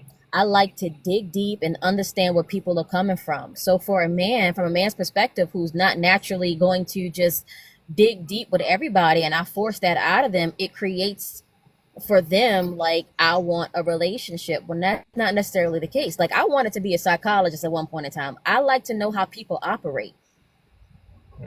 You want to So understand the why. So you're able to get to their deepest, darkest feelings and connectivity to understand them. And they're taking it as, now that I've exposed myself to you, you Yes. should be in a relationship. Yes. You can't fault them for that, And Keita. That's I'm that's not human very shit. faulting them. understandable. It is. It is. So now let's examine your experiences in the story we tell ourselves, right? Because what is the truth that is, how many times has this happened to you? A few. A few. Has it been more than 2 times? Yes. Okay. 3 is my magic number. If it has happened more than 3 times, you are in a season where you are attracting the same type of people. We can accept that, and you can say, I want to be single. I will, during this period of time, I will build relationships with females, because you accept that that's what you're attracting in men. I attract that in women too. Okay, but women, are they trying to be in a relationship with you? Yes. And you don't want to be in a relationship with the women either? Nobody. I want to be by myself. So I Okay. consider myself to be pansexual. So I exude that energy to both men and women. Okay. So then you have, again, I believe in accepting what is. If you know this is happening and this is what you're attracting, and you're in a season where you don't want to be in a relationship, you have a choice.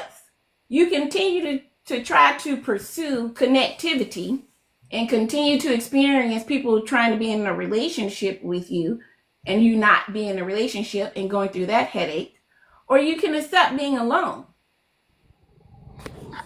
until you're ready for a relationship.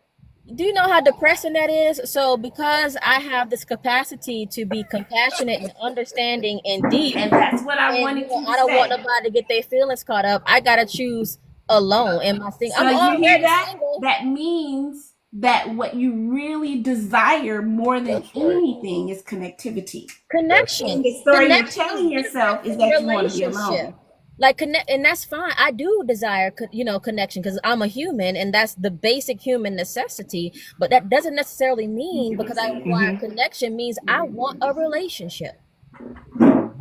Okay, so to me, what I hear is that you do desire connection, but you also desire some type of relationship. You just haven't found the one that meets your standard or your level. And because I hear one thing, but it's almost like you're saying something different. Okay, well let's go with that, right? Let's go with that theory.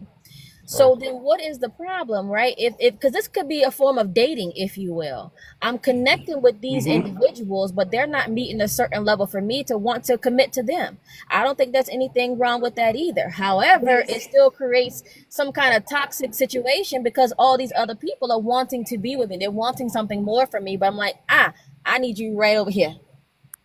Not there. So it's okay to not want to be in a relationship with those people. It's okay for them to be upset with you not wanting to be in a relationship, because everybody has feelings, right? We can't run away from those. There's disappointments because you want something, you can't have it. That doesn't mean that you have to stop, right?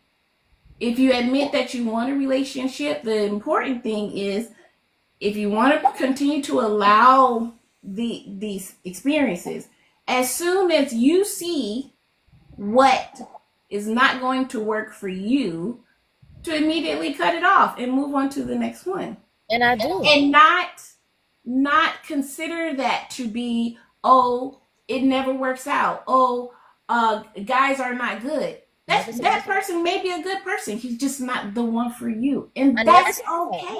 Look, I never said that. Look, you know what I'm saying? Like, again, I feel like I'm just on the cross right now because I desire connection but don't want a relationship. No, you're not on the cross. No, and I don't think there's anything wrong. I'm not saying that men are bad or whatever else like that. Again, I'm in my period of healing and focusing on me and my child, and that's it. But I also don't have to seclude myself to not engage with anybody else either, to not build connections with anybody else either. And I think that you know, for to want somebody who is single to like, you got to be alone, you got to be lonely, you got to be celibate, and whatever else. I think that's unfair. I can be single, I can connect with people, and just still be happy, right? Because an Yeah. actual full blown relationship is not in my cards right now.